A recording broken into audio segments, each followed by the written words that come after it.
Déjà commencé à parler de la beauté d'Oran, eh bien vous allez les découvrir avec nous dans un tout petit moment. Bonjour à vous, chers amis téléspectateurs. Je suis très heureuse de vous servir jusqu'à 10h. Eh bien aujourd'hui, nous sommes le 21 décembre. Eh bien ça avance et puis on arrive vers la fin de l'année. J'espère que vous allez passer ces 10 derniers jours bien pour dire au revoir à 2022 et bonjour à 2023. Eh bien, si on parle des nouvelles du ciel, eh bien, il fera beau. Jeudi, il fera beau. Vendredi aussi. Donc, vous avez le temps d'organiser des sorties, bien, pour découvrir un petit peu des endroits où on ne peut pas y accéder parce qu'on peut faire de la marche quand même. Hein. Et c'est très, très bon pour la santé. Eh bien, pour commencer notre direct aujourd'hui, eh bien, nous allons découvrir un petit peu les nouvelles techniques de pointe sur la chirurgie maxillofaciale, puisque c'est à l'EHU d'Oran que ça se passe, les premières journées internationales de chirurgie maxillofaciale réparatrice, voilà, et esthétique. Donc, et ça commence aujourd'hui à 9h. C'est la raison pour laquelle qu'on reçoit deux professeurs éminents qui vont partager avec nous et nous parler de ce sujet très sensible. Et bien sûr, nous allons faire une petite balade à travers les sites historiques d'Oran. Nous allons découvrir aujourd'hui avec notre guide le Rosel Khazar. Et bien le Rosel Khazar ou la citadelle rouge qui a été construite en 1341, j'espère, ou bien 47. J'espère que je ne me suis pas trompée. De toutes les façons, je serai toujours corrigée par notre guide qui viendra, qui partagera avec vous ce moment d'histoire. Et bien sûr, nous allons découvrir, bien sûr, pas découvrir, nous allons un petit peu débattre un sujet du moment avec notre conseillère juridique Saber Jamila qui sera présente avec nous dans un petit moment justement. Et ça parlera de l'interdiction du travail des enfants et qu'a prévu justement le législateur. On sera en compagnie aujourd'hui d'un revenant au Bonjour d'Algérie, c'est Ilyes Benzien qui va partager avec moi le plateau et le sujet du cinéma. Vous allez le découvrir avec nous, avec nos invités sur le colloque international sur le cinéma et les enjeux de la citoyenneté.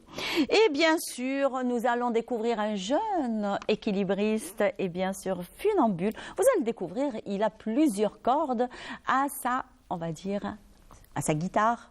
Ben, on va le dire, hein, sa guitare, et puis c'est tout. Hein. Voilà. Et bien sûr, comme on commence en beauté, eh bien, on va essayer de finir en beauté, puisque nous recevons avec nous on va dire, une formation qui revient en force pour annoncer un concert qui est organisé demain au Théâtre régional d'Oran, Abdelkader Alloula. Alors, c'est la formation, ben oui, Nassim Al-Andalous. Voilà pour aujourd'hui. J'espère que vous allez nous accompagner jusqu'à 10h. Et je sais très bien que vous êtes devant un bon petit déjeuner et un bon café pour commencer une belle journée et booster un petit peu, on va dire, notre corps. Voilà. Eh bien, on commence comme d'accoutumé avec une très belle chanson tirée du terroir.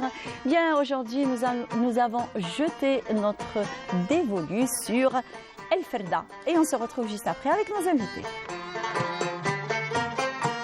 أواش قال سيدي للرب خيرك قريب مجيد في كل حين يوصل لرب غيرك قريب مجيب في كل حين يوصل انت جليل وانت الحق المعبود وها يا سيدي وانت الجليل وانت الحق المعبود حي عاطي حالم ودود بالرغاني جيد موجود واسع الجود لو اجتمعت عبادك جملة في مكان واحد ودعا كل عابد طلبك من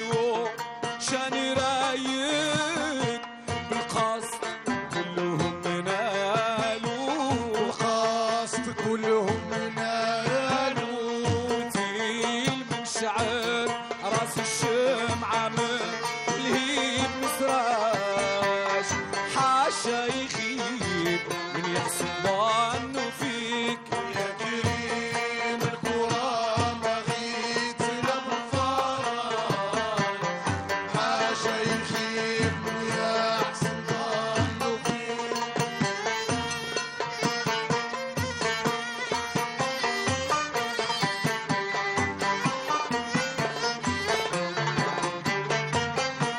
أواش قال أسيدي ينجا ونحفظ من يستعصم بيك يا الوهاب من جاوي نحفظ من يستحسن بيك يا الوهاب سيدي انت المانع انت العطيب وها يا ربي سيدي انت المانع انت العطيب إذا جهلت أنا من فرطي موتى من وصفك شرطي نوصف من خطي نعرف بين خيرك كتير على الدوام واجب وحجاب نور سترك بيه مغطي شقي وسعد واللي يستجيب اسألو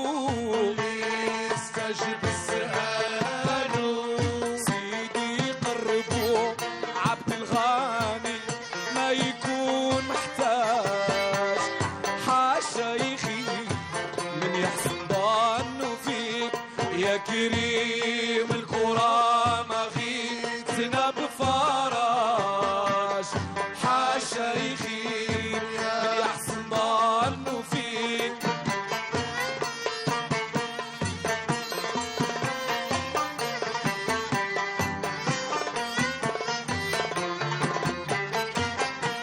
أواش قال أسيدي Une très belle interprétation par un excellent groupe du Sahara. Eh bien, ça nous a ramené un petit peu le parfum saharien, le beau Sahara d'Algérie, puisque aujourd'hui, nous allons faire une petite balade à travers un site historique d'Oran. Mais avant cela, eh bien, nous allons parler des premières journées maxillofaciales de chirurgie plastique et réparatrice avec nos deux éminents professeurs. Eh bien, nous recevons avec nous Monsieur Karim Hirsch. Alors lui, il est professeur, chef de service de maxillofacial justement à l'EHU 1er novembre d'Oran. Bonjour.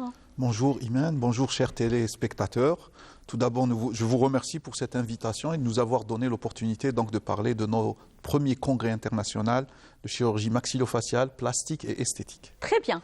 Merci à vous. D'ailleurs, vous n'êtes pas seul puisque vous êtes accompagné d'un éminent professeur qui nous vient tout juste de la belle ville de Caen. Eh bien, puisque c'est le chef de service maxillofacial, c'est professeur Hervé Benato. Bonjour. Bonjour. Merci. Ouais. Merci d'être avec nous. Eh ben, écoutez, je suis arrivé hier et je suis ravi. Je remercie toute l'équipe de l'accueil. Et puis, avant le congrès, un petit passage ici pour parler de la spécialité, c'est toujours un plaisir. Effectivement. Alors, est-ce que vous avez fait un petit tour à Oran?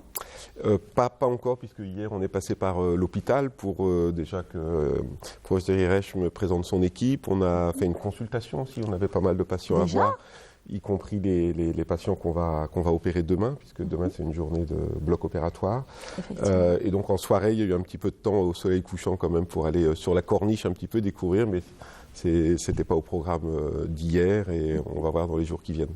Eh bien voilà, très bien, donc j'espère que ça va vous plaire, que Oran vous plaira. J'en doute pas. Très bien, alors aujourd'hui nous allons parler des premières journées de chirurgie maxillofaciale. Alors ce sont les premières journées qui commencent aujourd'hui. Est-ce que vous pouvez nous faire un petit topo sur ces premières journées? Alors tout d'abord, il faut savoir que c'est la chirurgie maxillofaciale, c'est la première fois où on organise un congrès international en Algérie depuis l'indépendance. Et vu que c'est une jeune spécialité, il faut le dire, et donc on s'est mis, on a décidé de faire ça, le faire à Oran, parce que la ville d'Oran s'y prête, parce que nous avons également eu le soutien surtout de deux personnes que je dois citer. C'est Madame le professeur Brahel, qui est notre doyenne de fac de médecine, mais également Madame Gouel, qui est la directrice de l'EHU, qui nous a donc fourni tous les moyens afin que notre spécialité, notre famille puisse se réunir ici. Et donc, on se réunit aujourd'hui et demain. Et nous allons essayer donc de parler des différentes techniques, des dernières avancées en matière de chirurgie maxillofaciale. C'est pour ça qu'on a ramené notre ami et maître, professeur Hervé Benato, chez qui j'ai eu la chance d'aller voir à Caen. Et donc pour nous faire partager un petit peu toutes les nouvelles, les techniques et tout. Et également, on va faire des démonstrations en live de chirurgie. Il va nous faire rentrer avec lui dans notre bloc et opérer des patients ici. Et donc, ça va nous permettre un échange et voilà un petit peu comment ça va se dérouler notre congrès. Très bien. Alors, quel est le programme justement de ces 2 journées? Alors, le programme, aujourd'hui, ça va se passer au niveau de la faculté de médecine d'Oran, où nous avons tous les chirurgiens de la face qui seront présents, Inch'Allah. Et donc, ça va parler de cancérologie, donc du cancer de la face, qui est également important à connaître et à découvrir. Voilà. Parce qu'il risque carrément de déformer le visage. Tout à fait. Et puis le malade, il n'a plus envie de se regarder dans une glace. Et puis ça lui cause un petit peu quand même des problèmes psychologiques assez conséquents. Il faut dire que le visage, c'est le passeport de l'individu. Ben oui. Et donc, quand il y a une déformité ou un truc le patient va commencer à s'isoler et à partir de là, il va sortir un petit peu de la société, s'isoler, créer des complexes et tout. Notre rôle à nous, un petit peu, c'est d'essayer de le réintégrer, de lui donner envie de rester dans ce milieu.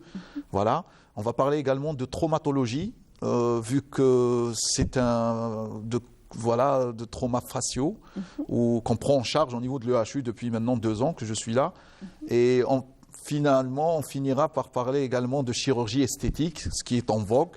On en fait beaucoup. C'est la grande mode. Voilà, c'est la grande mode. On essaie un petit peu d'aider les gens. Chirurgie, quand on parle de chirurgie esthétique, attendez, il faut expliquer un petit peu à nos chers invités et spectateurs que c'est une chirurgie réparatrice et non pas esthétique parce que je n'ai pas un joli nez, il est gros, il est je ne sais pas, donc il faut l'arranger. Donc on ne parle pas de cette esthétique. Oui, tout à fait. Bon, nous, on a généralement, la chirurgie, c'est de la chirurgie réparatrice, tout à fait. Et on essaye donc de redonner aux personnes l'estime du soi. Voilà, le fait de se regarder dans un miroir et de pouvoir affronter tous les jours la vie. On est là que pour les accompagner, pour essayer de leur donner des solutions, une aide. Effectivement. Voilà. D'ailleurs, professeur Haresh, vous êtes un professeur de référence aussi en Algérie, puisque vous avez fait quand même des formations internationales. Vous êtes parti jusqu'au Brésil pour nous ramener un petit peu des nouvelles techniques, la nouvelle technologie, les nouvelles justement dans le domaine du maxillofacial.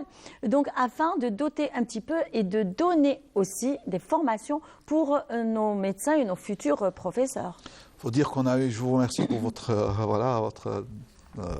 vos compliments.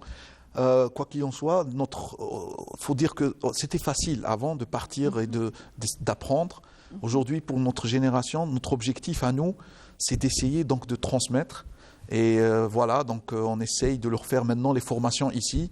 Et on a encore, heureusement d'ailleurs, des gens comme M. Benato qui se donnent la peine de venir et de transmettre également, de nous aider à former les futures générations en chirurgie maxillofaciale, de leur éviter de se déplacer et à partir de là, de rendre service à notre population.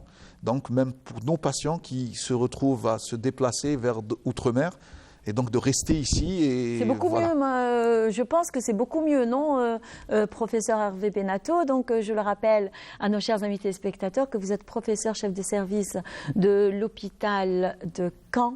Alors là, vous êtes, on va dire, vous êtes le prince de ces journées. Donc qu'avez-vous à nous dire justement de la tenue de ces premières journées en Algérie ? Il faut féliciter le dynamisme du professeur Haresh, c'est sûr. Pour en avoir organisé aussi quelques manifestations scientifiques en France, c'est vraiment C'est compliqué, c'est chronophage, ça demande beaucoup d'énergie, avec des déceptions sur certaines personnes qui ne viennent pas, avec des moments, des sources de satisfaction avec d'autres personnes qui nous font l'honneur et le plaisir de venir. Donc voilà, quand il y a une première journée comme ça, internationale, qui voit le jour, on sait que c'est l'initiative d'une personne souvent, aidé évidemment d'une équipe, mais c'est vraiment le professeur Hirech qu'il faut féliciter. Après, oui, je suis d'accord que c'est toujours plus pertinent de laisser les gens sur place, donc les équipes et les patients, plutôt que de les transférer. Alors, par exemple, nous, on prend en charge à Caen 1 ou 2 personnes par an qui sont transférées d'autres pays, mais parce que je pense que le plateau technique, surtout sur des pays de l'Afrique noire, ne permettent pas des grosses chirurgies, donc ça a aussi sa place. Je pense qu'il y a quand même pas mal de choses qui sont complémentaires. En chirurgie, c'est un travail manuel, donc il y a la notion de compagnonnage qui est vraiment importante. Donc c'est vrai que demain, aujourd'hui c'est scientifique, c'est des communications orales, c'est encore un exercice différent. Et demain, donc c'est encore en complément, la live surgery, je crois que c'est vraiment quelque chose à la fois sur les gens qui vont être habillés avec nous, puisque le professeur Hirech fait une intervention dans une salle et puis moi je fais dans une autre et c'est retransmis dans l'amphi. Donc je crois que c'est intéressant pour les gens qui seront habillés avec nous de voir en direct la façon de faire. Et puis pour les gens qui seront dans l'amphi, avec la possibilité d'interagir, de poser des questions. Je crois qu'en tout cas dans la chirurgie, c'est comme ça qu'il faut essayer d'avancer pour apprendre de façon plus pertinente aux jeunes la façon d'opérer, les gestes, la façon de s'exposer, la façon de plein de choses en fait.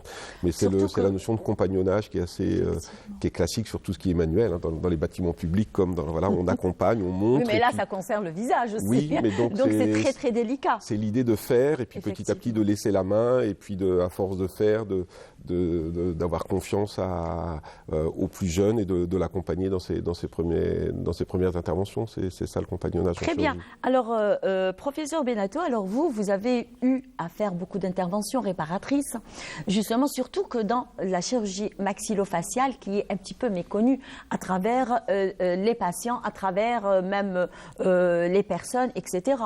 Donc, quels sont les gestes, on va dire, les plus difficiles à faire en cette chirurgie réparatrice, surtout quand ça concerne le visage? C'est une bonne question. Qu'est-ce qui me viendrait comme ça? Peut-être 2 choses. Il y a en chirurgie réparatrice, donc on évoquait les cancers de la face, donc sur des gros cancers, on est obligé donc de retirer des tissus de façon assez importante et donc de les reconstruire. Assez délicat aussi. Alors, le geste d'exérèse est délicat, mais sans plus, on va dire. Une fois qu'on connaît l'anatomie, on sait un petit peu où passer, etc. C'est plus la reconstruction qui peut être compliquée. Et de temps en temps, on est obligé d'aller prendre pour réparer des tissus ailleurs. Donc, ça s'appelle des lambeaux à distance. Et on est obligé donc de prendre, par exemple, pour reconstruire une mâchoire, de prendre l'os du péroné avec son artère et sa veine, de les rebrancher sous microscope à des vaisseaux au niveau du cou pour que l'os soit à nouveau vascularisé. Donc, ça, ce sont des interventions de longue durée qui prennent la journée avec très peu de moments où on est détendu, chaque temps est important pour que le lambeau marche. Donc voilà, ça c'est un premier exemple donc, de chirurgie compliquée, on va dire, dans notre spécialité. Et puis peut-être on pourrait parler de l'enfant et des malformations, de ce qu'on appelle nous maintenant les fentes, ce qui est appelé les becs de lièvre auparavant, où on opère des tout petits, par exemple en Normandie, à Caen, on les opère très tôt, à 3 semaines de vie.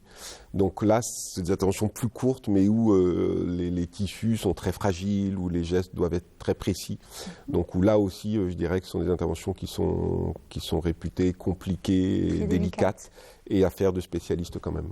Très bien, alors vous allez justement, vous êtes venu non seulement uniquement pour assurer peut-être des conférences et pour communiquer, mais pour faire des interventions au niveau de l'EHU. Est-ce que vous pouvez nous en dire un peu plus sur ces interventions que vous allez devoir faire demain, justement le jeudi? Eh bien, la première intervention donc, dans la première salle sera une ankylose de la mâchoire. C'est-à-dire que c'est un patient qui, suite à un traumatisme, en général, c'est un traumatisme sur le menton. Lui, il l'a décrit vers l'âge de 15 ans. Donc, il a eu probablement une fracture de la région articulaire des 2 côtés.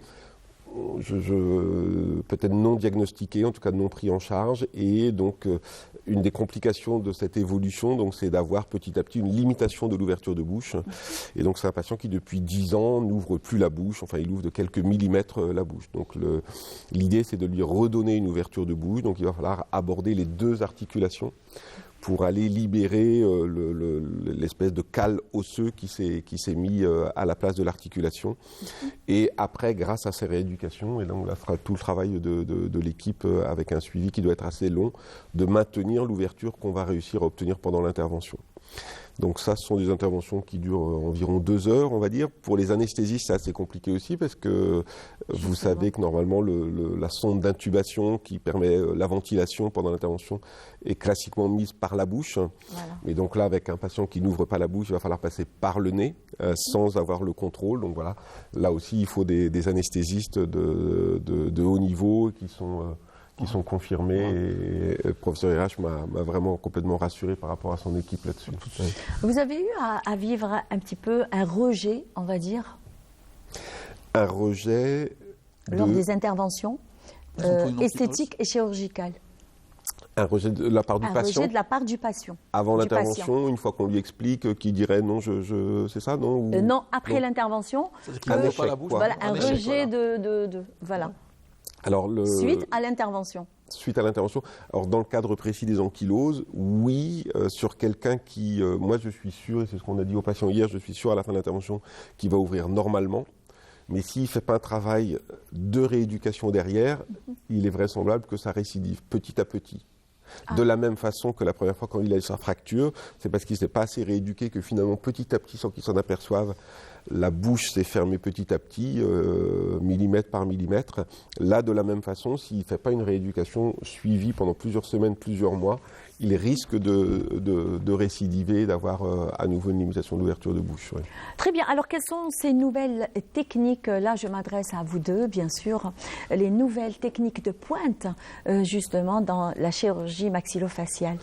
Alors durant ce congrès, donc durant cette journée, nous allons faire une démonstration d'une intervention chirurgicale où nous avons inventé un nouveau procédé, une plaque d'ostéosynthèse qui a la forme de en Z, pour reconstruire, donc pour un petit peu les fractures sous-condyliennes, afin d'éviter d'évoluer vers une ankylose.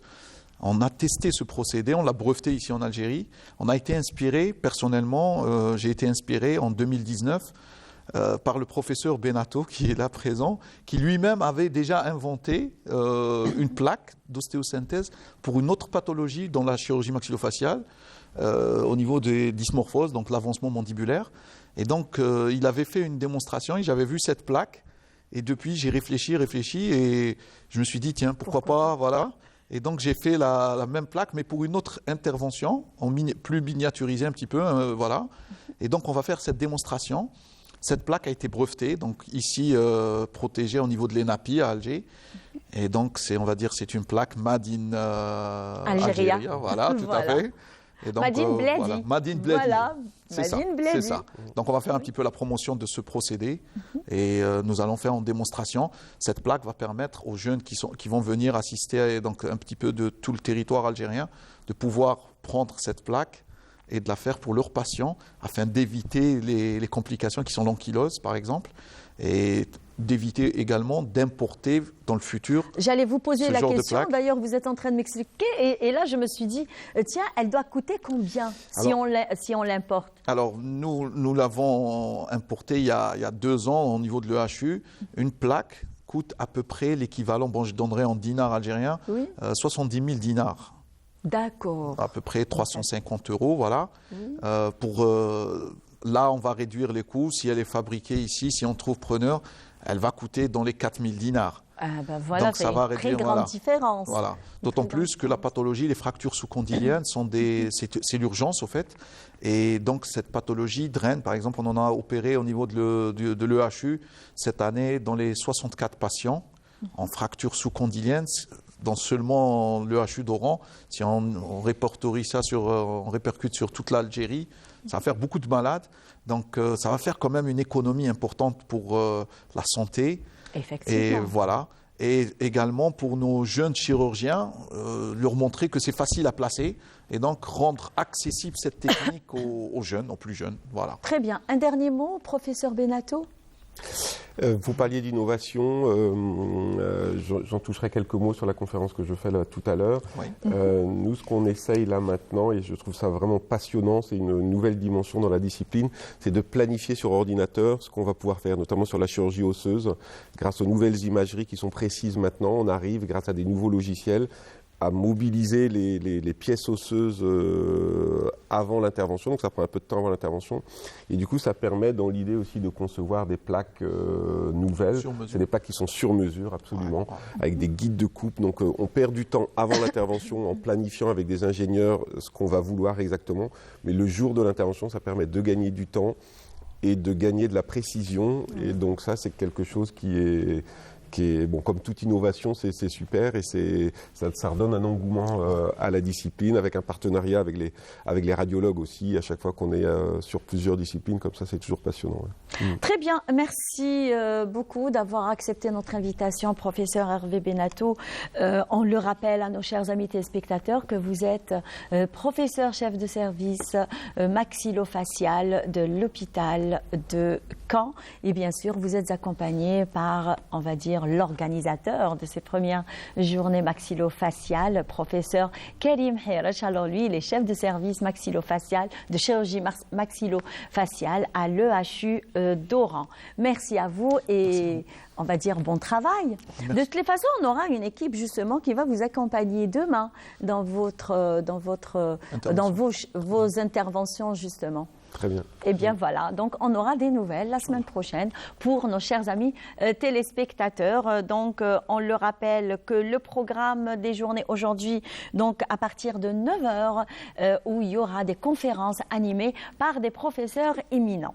Eh bien puisque j'ai posé la question au professeur Benato, si lui, il a pu un petit peu visiter Oran, eh bien nous allons l'emmener avec nous à la découverte d'un site historique de Mostaganem et on se retrouve juste après avec notre guide de l'ONAT qui va nous accompagner, qui va nous parler d'un site historique d'Oran.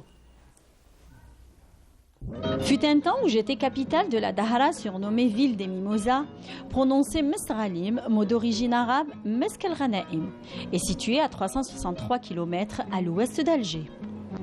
Occupée par les Espagnols en 1511, prise par les Ottomans en 1516. Les Espagnols ont connu la défaite en 1558 lors de la bataille de Mazagran.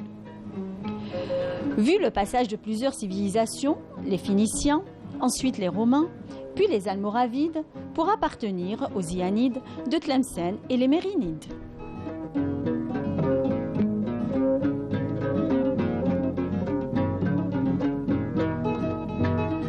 Ville portuaire de la Méditerranée située au nord-ouest de l'Algérie. C'est la deuxième ville côtière de l'ouest du pays après Oran. Mostaganem, surnommée la muse de la Méditerranée, la position stratégique de Mostaganem est un point de chute important de civilisation ayant jalonné l'histoire de la région.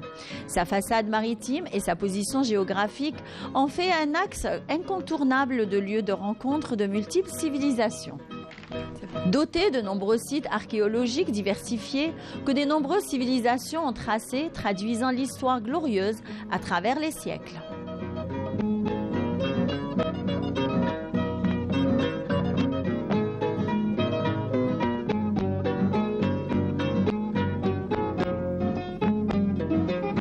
Tout à Mostaganem exprime la beauté, tout incite à la joie et l'étonnement. La ville de Mostaganem, ou la muse de la Méditerranée, un carrefour de rencontres entre le passé et le présent, une histoire racontée par les vestiges laissés par les civilisations passées et un avenir que construit un présent plein de différentes réalisations. Mostaganem réunit la gloire des histoires et de l'héroïsme, remontant au tréfonds de l'histoire façonnée par la succession des civilisations. La beauté de sa nature qui en fait la muse de la Méditerranée. Mostaganem est synonyme de joie, se dirigeant toujours de l'avant et de différents domaines en voie de développement, des arts, de la culture, de l'économie et de l'agriculture. Comme si elle s'adressait au monde. Voilà, je suis là, depuis la nuit des temps. Mon nom restera gravé dans les annales des histoires du passé, du présent et l'avenir. Je suis la muse de la Méditerranée. Je suis Mestghanem. La muse de la Méditerranée, Mostaghanem, Miskoul Ghanaim. Voilà, Miskoul Ghanaim. Donc, et là, je suis en compagnie de monsieur, ben voilà, Haroun Barkan Karachay. Bonjour. Bonjour à tout le monde. Sabah al-Anwar. Kerak. Merci pour l'invitation. Merci Lik Ntatani, parce que là, vous avez accepté notre invitation pour nous parler d'un site historique, d'ailleurs que vous avez choisi, justement, c'est le Rosal Khazar. Ou Al-Burj al-Ahmar. Ou les donjons rouges, ou le château neuf. Le château neuf, ben voilà. Trois noms. Trois noms. Ah. Donc, est-ce que vous pouvez nous parler un petit peu de cette citadelle rouge? هذا les donjons rouges عندهم deux versions تاع l'histoire تاعه. Le premier version تقول لك construit par les Maltains باللورد تاع Saint-Jean. Saint-Jean هذاك le roi تاع Jérusalem. Et en quelle année ils ont été construits, justement? Le Rosal Khazar. Il a été construit en quelle année? 14e siècle. D'accord. Exact, 1347. 1347, ah ben voilà, parce que moi je pense que je me suis trompée. Tout au début, j'ai dit 1341. Ou deuxième version, de Ghoul, construit par Abou Hassan Marini. Voilà. Abou Hassan Marini. Avant que les traces phéniciens. Les traces phéniciens, nous savons les Phéniciens كانوا يستقروا عند كوتي لي كوتي تاع الظلام على مارين.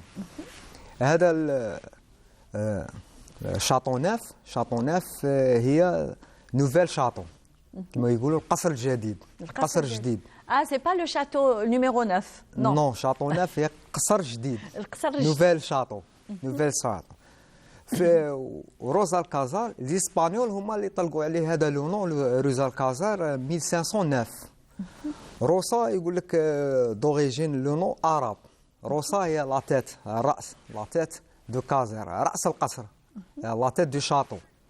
يقول لك هذا لو مو كانوا ينطقوه لي موركسيين.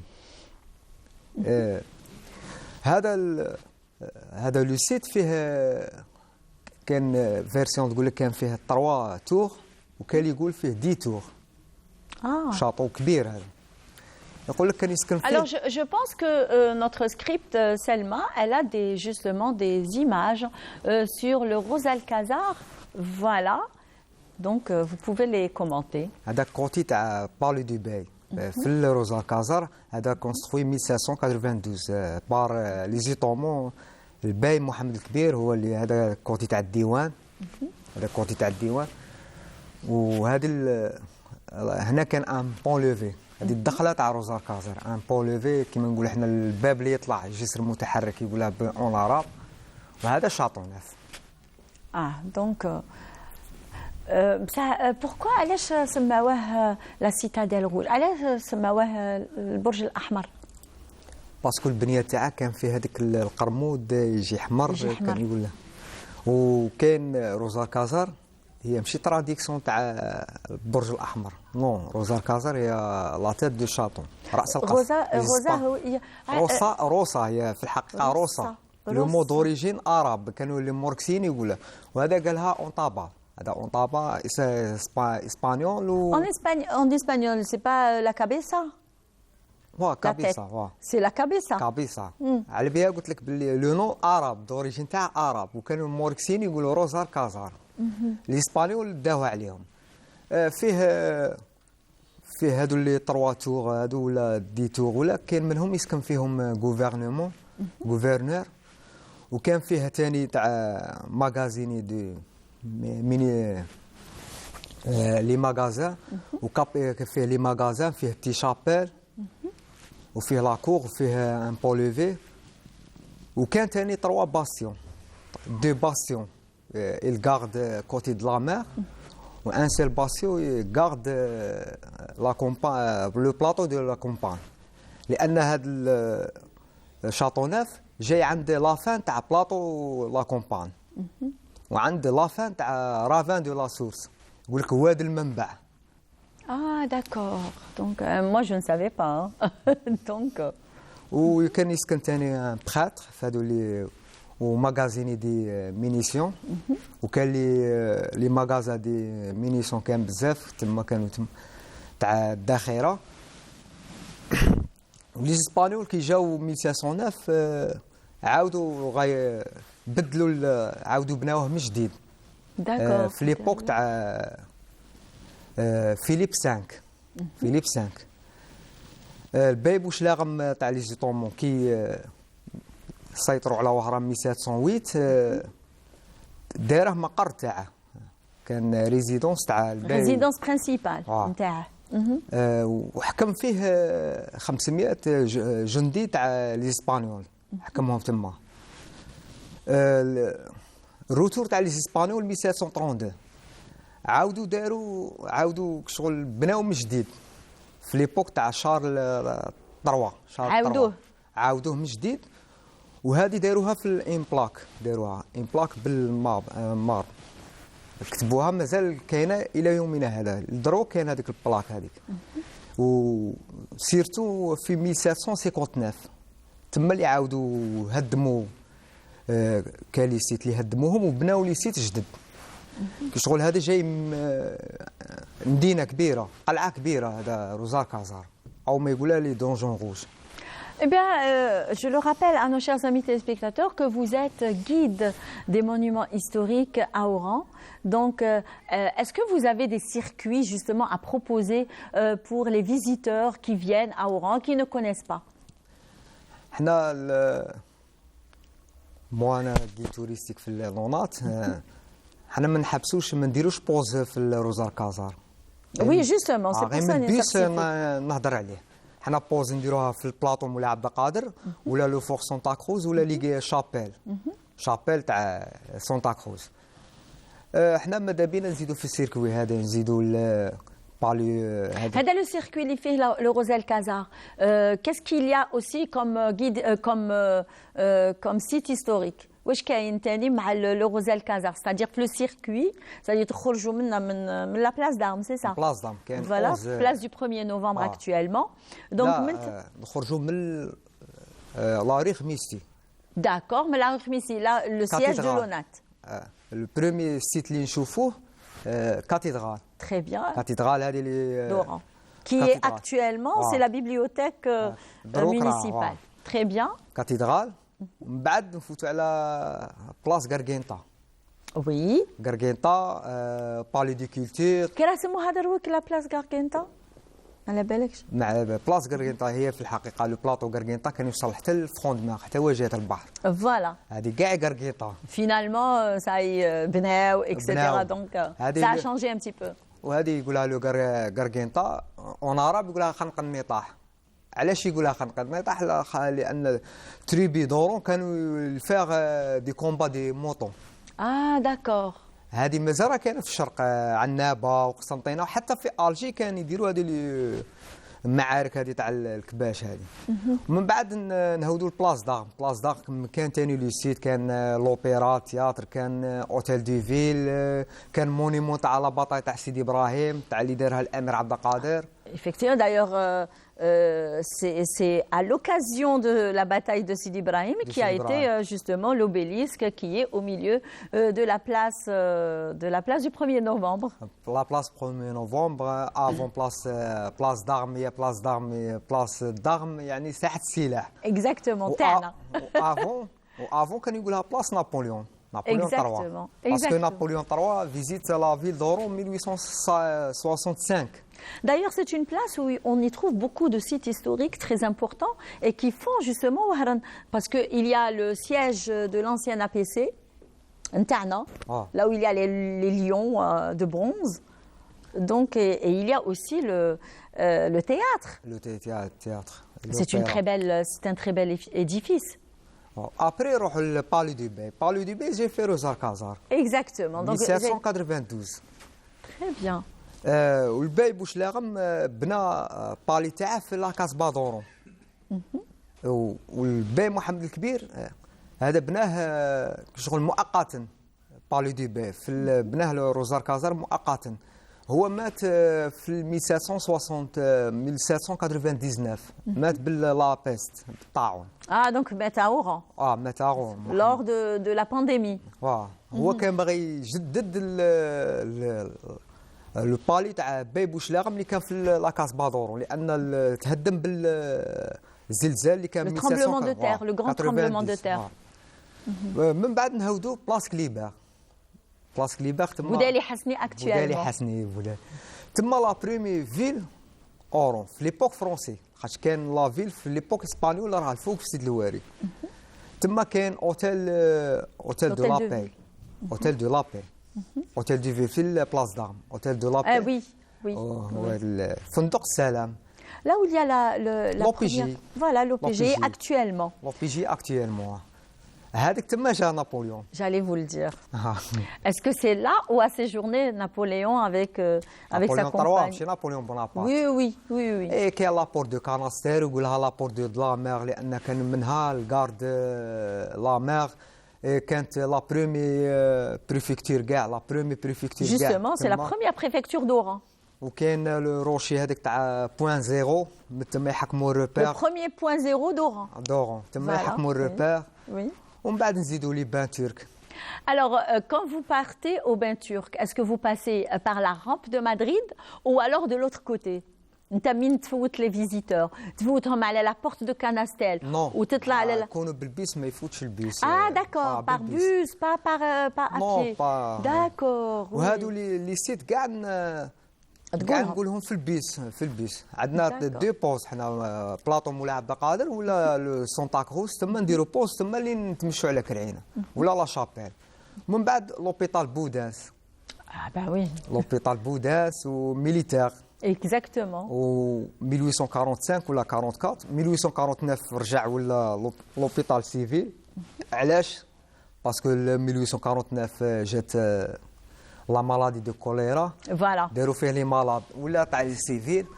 من بعد ليغليز سالوي على بالك انا نحوسوا معاك في وهران زعما راني نتخيل في روحي راني في الطريق et là je vais arriver justement à l'église Saint-Louis. ليغليز سالوي هي افون لا موسكي ابن بيطار تكلمت عليها في البروغرام ناسيونال. Voilà, oui. ابن بيطار هذا كان ميدسان وكان صافون كان عالم كبير. من بعد نروحوا لابور دو مارسيل كبير ويقول له لما لابور دو بتي سونتون Du 100 ans.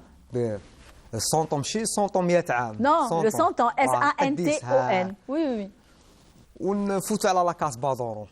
هنا C'est un très bel endroit. هنا D'ailleurs, كان ça لي surplombe- زوراني يقولوا لي يكونوا في البيت يقول لي وهران فيها قصبه وهران فيها Bien sûr. على بالناش بلي وهران فيها قصبه. Ah ben oui, ce sont des personnes مساكين اللي ما يعرفوش وهران. يعرفوش. Donc c'est tout à fait normal qu'il faut leur montrer justement c'est صح le لا rôle كاسبا تاعك. تاعنا دائما نقولها لا كاسبا تاعنا ماشي كيما لا كاسبا تاع الجي Non, ولا لا non, كاسبا non. تاع دنيس. Non.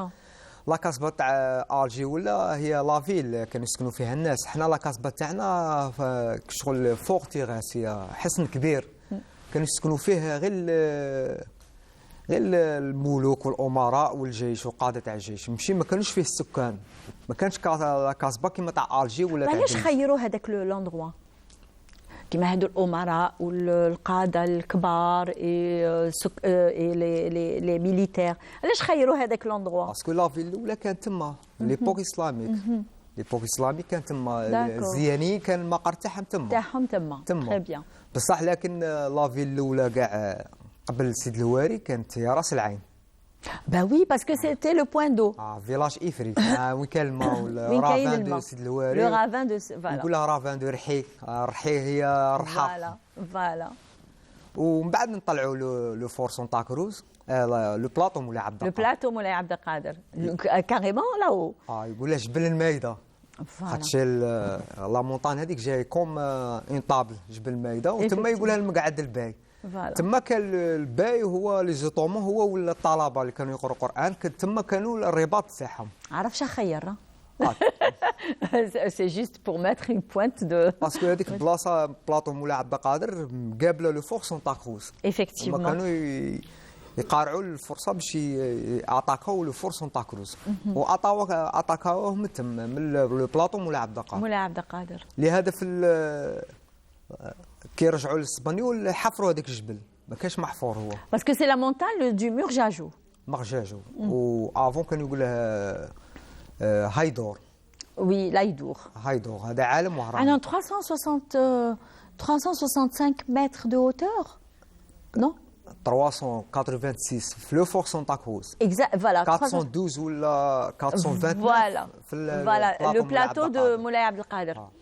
Très bien. وهذا هايدور السيميتير تاعه كانت وراه لو فور تاع سانتا كروز كي جاو الاسبانيول هما اللي قلعوا له القبر تاعه وداوه لجهه اخرى. هذا هو السيركوي تاعنا فيه 3 heures. Très bien, ça c'est une très belle balade que vous avez programmée pour, on va dire, surtout que vous êtes la veille des vacances scolaires. Est-ce que vous avez programmé des sorties? Est-ce que vous avez doublé justement les sorties? نديروا لي هذو الخرجات هذو اللي سورتي مع لي زيكول وكاع حتى هذه اللي يجوا ميديتيراني هي نشطت اللي يقولها السياحه تاع الداخل نشطتها بزاف. الناس جاو وقال لك ما كناش حاسبين وهران كيما لي زوروبيان وكاع كي جاو كانوا يظنوا باللي بالك وهران صحراء ولا ما كناش نقارعوا باللي قالوا هنا في البيس. C'est une ville méditerranéenne qui est très belle d'ailleurs. وحتى لا باز ميليتير نفوتوا عليها نهضروا هي بلو غروند لا باز او ميديتيراني اون لافريك. 3 في لو موند لا باز ميليتير تاع لا مارين هي الكبيره كاع في مرسى الكبير. مرسى الكبير. مرسى هي لو بور مرسى هي لو بور كيما نقولوا احنا الميناء. Très bien, donc merci beaucoup et merci d'avoir été avec nous et de nous avoir fait justement une très belle balade à travers les sites historiques d'Oran. Merci beaucoup Haroun Barkan Karachay et bon courage pour vos visites à travers les sites historiques d'Oran. Eh bien, après les sites historiques, eh bien, on fait un petit peu une petite mise en forme avec un peu de miel pur. Eh bien, nous allons découvrir les bienfaits du miel. Et on se retrouve juste après avec notre conseillère juridique, l'avocate Jamila Saber.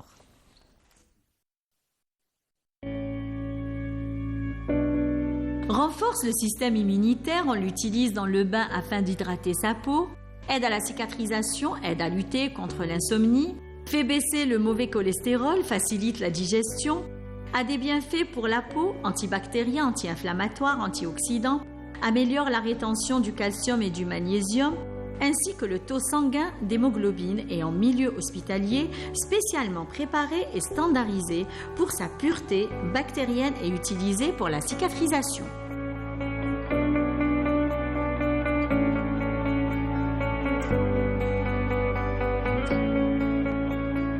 Le miel, dont les propriétés sont multiples. On dit du miel que c'est un aliment béni. On sait déjà qu'il est excellent pour la santé. Mais quel est le secret de sa composition? Eh bien, le miel est composé d'eau à 17%, d'hydrate de carbone à 79,5% et d'autres particules à 3,5%. Le miel comporte à peu près 85% de monosaccharides, 1,5% de saccharose et 7% de maltoriose.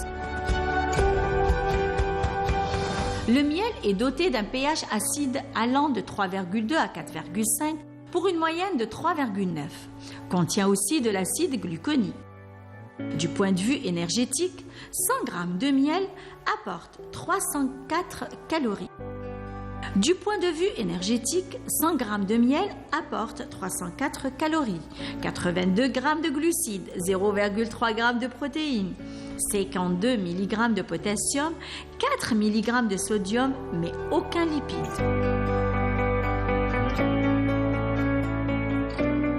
Le miel allie un pouvoir sucrant égal à celui de la saccharose et une valeur nutritionnelle plus élevée avec des propriétés aromatiques en plus. Le miel est un excellent ingrédient dans la cuisine. Mais quels sont les bienfaits du miel pour la santé ? Bénéfique pour la santé, un excellent remède pour calmer les irritations au niveau de la gorge en cas de toux sèche, d'angine ou de rhume.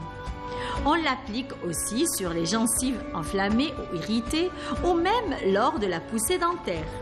En plus de la santé, le miel s'accommode à plusieurs plats et entre parfaitement dans la composition de diverses recettes succulentes. Comme il existe différents types de miel aux saveurs différentes et aux propriétés variées. Il existe entre autres les miels à base de fleurs, les miels à la lavande ou encore les miels du jujubier et de châtaignier. Le miel offre une nouvelle jeunesse au système immunitaire. Les scientifiques confirment les vertus curatives réputées depuis des siècles. Mais est-ce que le miel présente un danger pour notre santé ? Il y a les bactéries responsables du botulisme infantile, sont les seuls dangers microbiologiques pertinents liés au miel.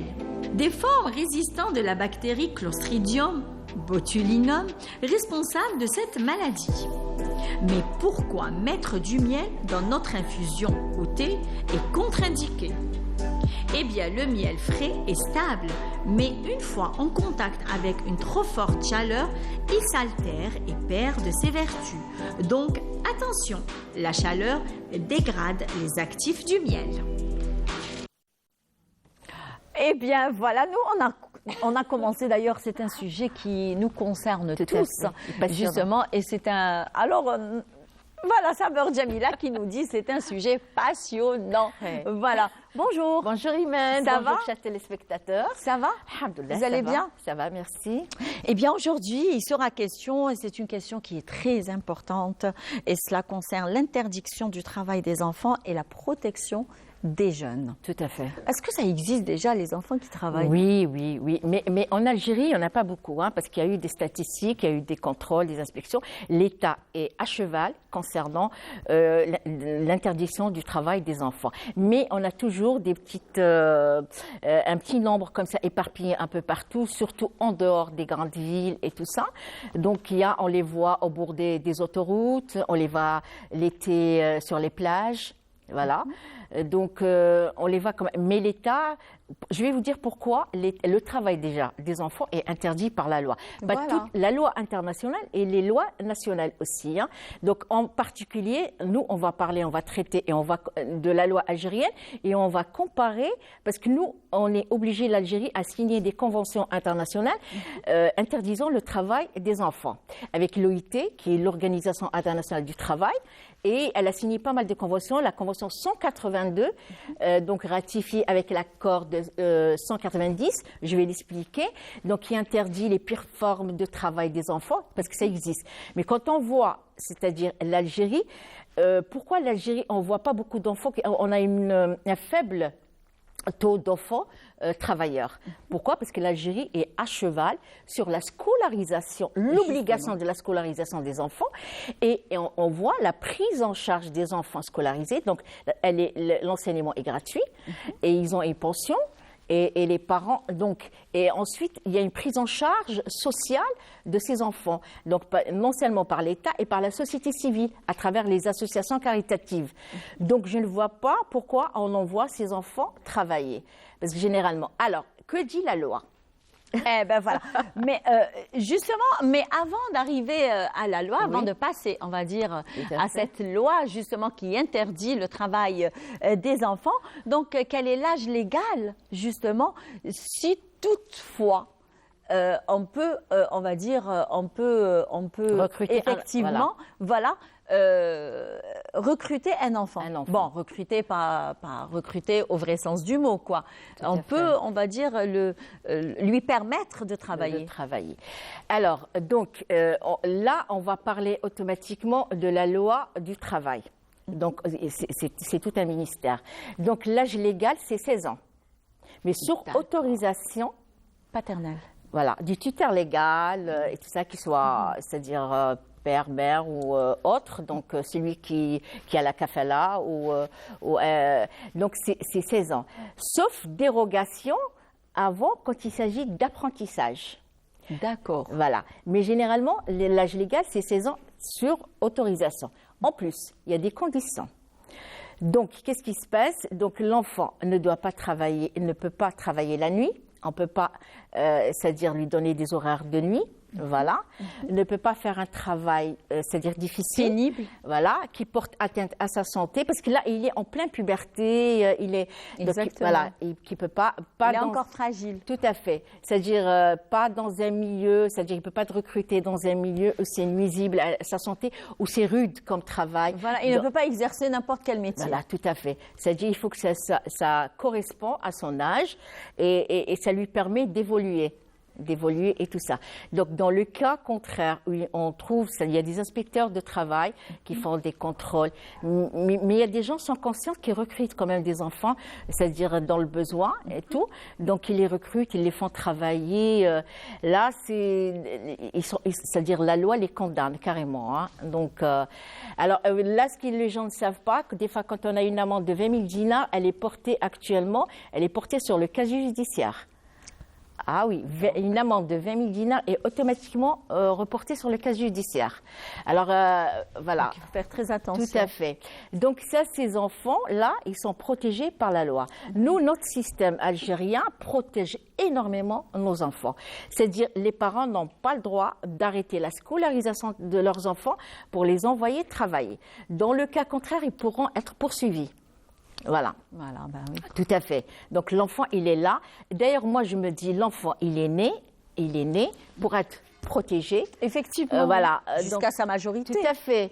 Donc on n'est pas là on fait pas des enfants pour les envoyer pour travailler pour nous. Je suis désolée. Effectivement. Des fois, on entend certains parents, ils veulent que non, non, je suis désolée. Ne fais pas d'enfants, carrément. Non. Oui. Voilà. Oui. Et l'État algérien aide énormément, fait beaucoup de social. Ça, je le dis sincèrement, hein, parce que je le vois. Hein. Voilà. Oui, vous le vivez, voilà. justement, Donc, quotidiennement. ils ont les livres, ils sont scolarisés gratuitement, les livres gratuitement, ils ont une pension de 3 000 dinars par enfant Justement, à la oui. rentrée scolaire. Oui, oui. Il y a les associations caritatives. Donc, que demande le peuple? Donc, arrêtez d'envoyer les enfants travailler. Donc, il y a un nouveau phénomène, Imen. Bon, il y a une question? Oui, justement. Alors, qu'a prévu justement le législateur pour ces personnes, on va dire, qui incitent leurs enfants à travailler? Bon, déjà là, les parents représentent un danger moral en quelque sorte pour leurs enfants qui arrêtent leurs enfants de travailler, donc ils pourraient être poursuivis pour danger moral. Voilà. Donc, ou pour non-scolarisation d'enfants. Donc, s'il y a une association, s'il y a des voisins, donc il faut prévenir, il faut appeler une association. Il y a les numéros verts. Effectivement, voilà. oui. vous appelez, vous dites cette famille a arrêté. Est-ce que vous connaissez le numéro vert? Je pense que c'était 11-11. Le 11-11.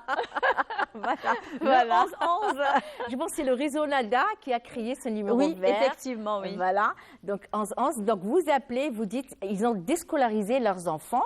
Cette famille a déscolarisé carrément, et elle les envoie travailler et tout ça.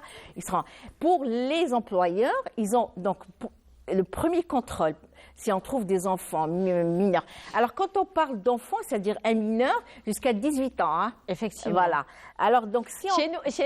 Chez nous, on atteint jusqu'à 18 ans, on est encore enfant. Hein. Exactement, voilà. Mais c'est bien ça, parce qu'on est toujours sous le joug de nos parents. Tout à là. fait. Et c'est ce qui fait le charme de notre Bien société. sûr. La société musulmane, elle est comme ça. Il y a une cohésion sociale incroyable, même à un âge très avancé. Effectivement, voilà. oui. Donc l'employeur peut être... et c'est ce qui fait l'union des familles. Tout à fait, tout à fait. Et l'employeur peut être verbalisé, peut avoir une amende de 10 000 à 20 000 dinars. C'est un début, hein. Premier avertissement, ils arrêtent l'enfant. Et 20 000 dinars, j'ai dit, une amende de 20 000 dinars, elle est portée sur le cas judiciaire. Ah oui, carrément. Donc, s'il continue, donc il y a une autre inspection des inspecteurs du travail, il y a une autre inspection, il retrouve encore des mineurs, il peut aller devant un tribunal, donc il sera poursuivi carrément devant un tribunal pour non-respect de loi. Effectivement. Actuellement, Imen, il y a un nouveau phénomène qui... Attendez, avant de nous parler du nouveau phénomène, donc quelle est la loi qui interdit justement C'est la loi le du travail. Ah, d'accord, Voilà, très carrément, bien. oui. C'est la loi 15 voilà, 15-12. donc il y a la loi 15-12, il y a l'autre loi du travail, donc c'est-à-dire la loi 15-12. Ça va, Rani Hafda. Oui. Je vais sortir avec vous en avocate, là. Exactement, avec plaisir. Donc, la loi 15 août, c'est une loi qui protège l'enfant, c'est-à-dire plusieurs domaines. Mais elle est accompagnée de la loi du travail. Donc, la loi du travail, parce que, comme je l'ai dit, l'Algérie a signé des conventions.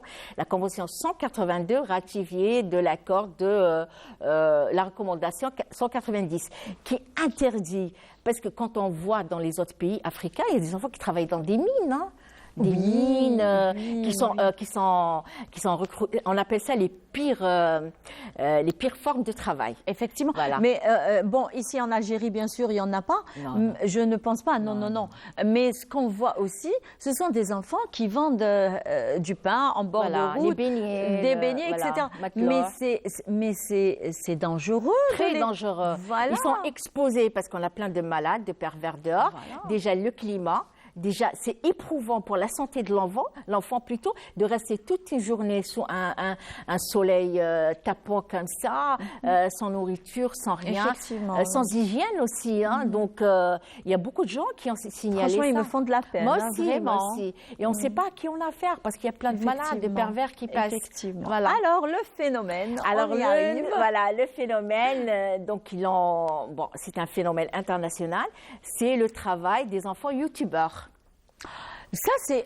attendez, oui, c'est un sujet d'actualité, Tout à fait. mais ils sont poussés par leurs parents. Tout à fait, mais c'est sûr. Voilà, ils sont c'est la poussés. pas du gain. Exactement. Voilà. Donc, Sans prendre conscience des conséquences de ce qu'ils font. oui. Et ça peut se retomber sur leurs enfants. Sur leurs enfants, Oh là là. effectivement. Alors, les enfants youtubeurs, eux, ils disent, c'est un travail déguisé en quelque sorte, mais les autres États, c'est-à-dire ils l'ont cadré juridiquement, il y a des lois, mais nous, c'est le vide total, le vide juridique total.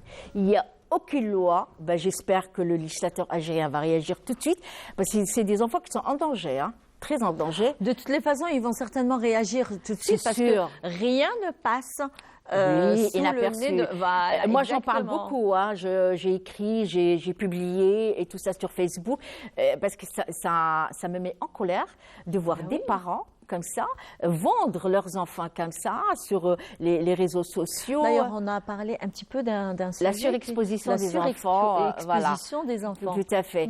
Donc là, mais c'est des enfants. Bon, en Europe, il y a déjà des lois existantes parce qu'il faut toujours comparer ce qu'on fait du droit comparé. Et après, on se pose la question pourquoi il y a beaucoup de kidnappings, il y a Tout beaucoup de à meurtres. fait, On a trouvé tel enfant tué, Voilà. égorgé et Tout ainsi à de fait, suite, tout à fait. étranglé, etc. Voilà. Et d'enfants déviants aussi. Oui. Parce que les enfants vont dévier carrément à côté. Hein. C'est sûr et Ils vont certain. y aller. Hein. Parce que ce que j'ai vu tout à l'heure, je parlais avec le rédacteur en Il chef. faut les laisser. Il faut Grandir, les laisser innocemment. passer par les étapes. Tout à fait. Normalement, laissez-les vivre normalement, c'est-à-dire leur enfance, bien la vivre. Tout à fait. Nelab, je ne sais pas, Voilà. laissez-les jouer, Vous savez, laissez-les peut tourner une regarder vidéo, les dessins voilà. animés, laissez-les Ouais. avec des jeux de société.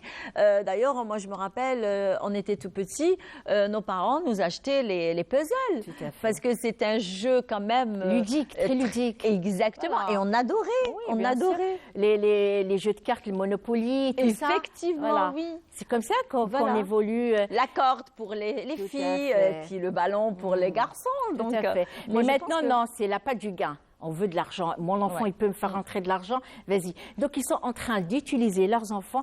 Ils n'ont plus d'amour pour leurs enfants. Les enfants sont Ouais, devenus ouais. un Un outil, voilà, pour gagner de l'argent. Ce que j'ai remarqué. Hein.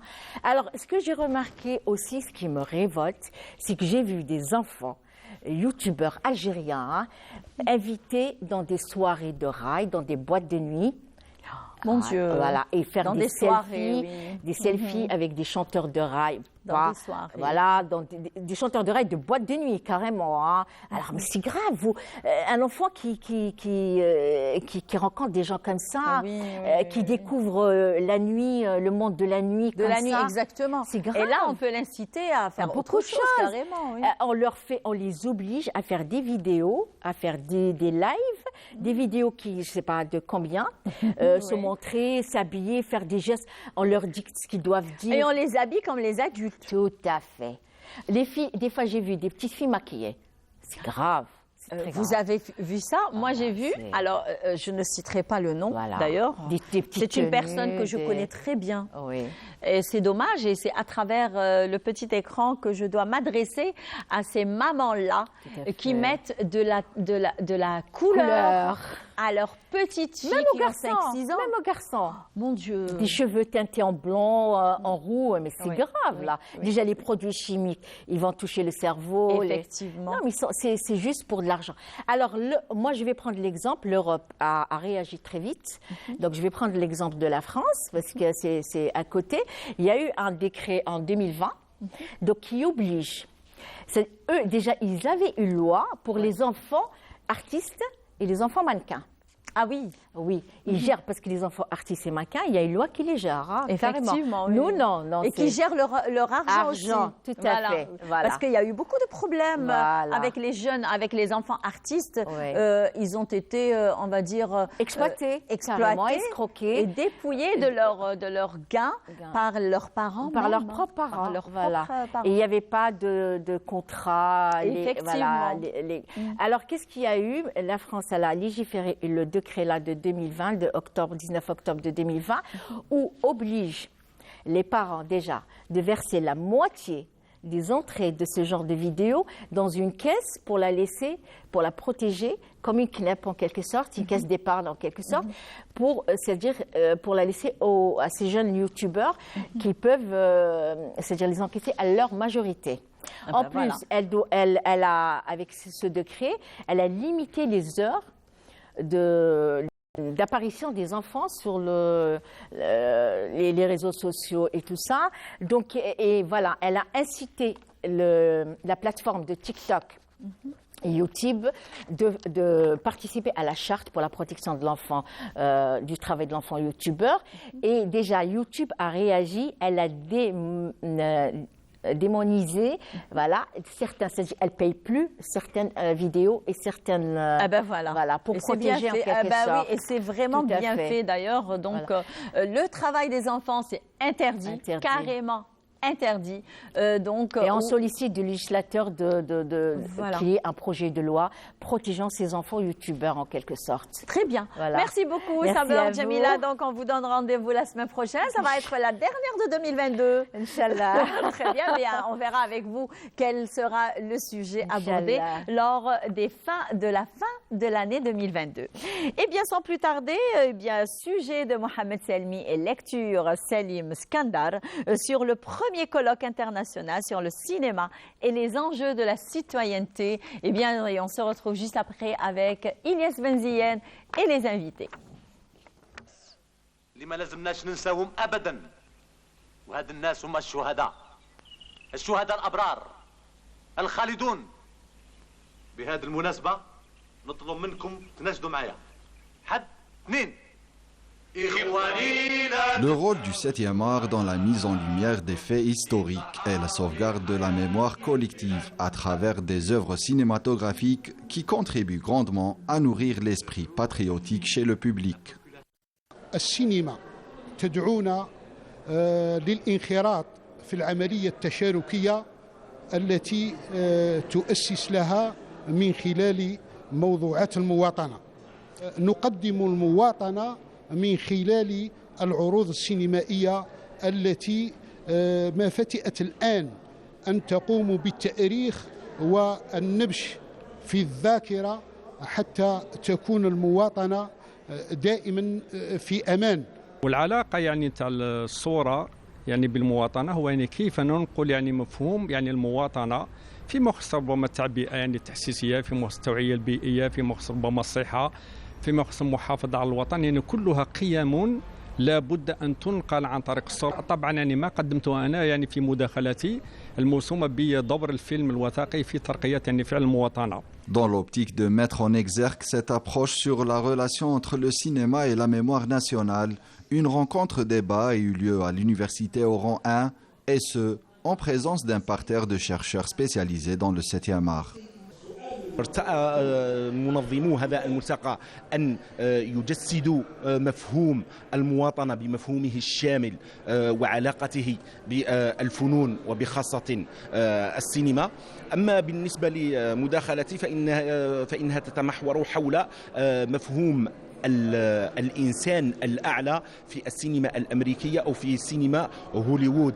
ما معنى الإنسان الأعلى؟ ذلك الإنسان السوبرمان الذي دائما يتقدم للدفاع عن وطنه. اخترنا مجموعة من الأهداف، هو أننا سننشئ على بركة الله أول حاضنة للأعمال الأكاديمية والأعمال السينمائية خارج قطاع التعليم العالي. هذه الحاضنة ستشرف وستتابع وسترافق المؤسسات الناشئة التي تقترح كمشاريع في قطاع السينماتوغرافي، ويكون المخبر من خلال هذه الاتفاقية مرافقا ومشاركا وداعما لكل المبادرات التي يقوم بها الطلبة في مستوى الجامعات وليس في جامعة وهران واحد فقط.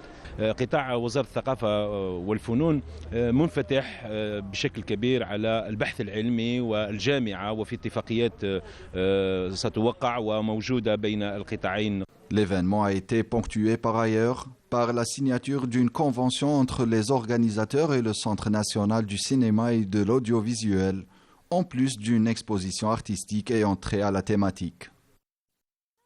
Oui, c'est bien. Eh bien, nous, on commence toujours en hors caméra avec nos invités, bien sûr. Le revenant, d'ailleurs, il nous a un petit peu quand même délaissé ces derniers temps. Mais là, il est là avec nous, Ilyes Benziyen. Bonjour, c'est toujours...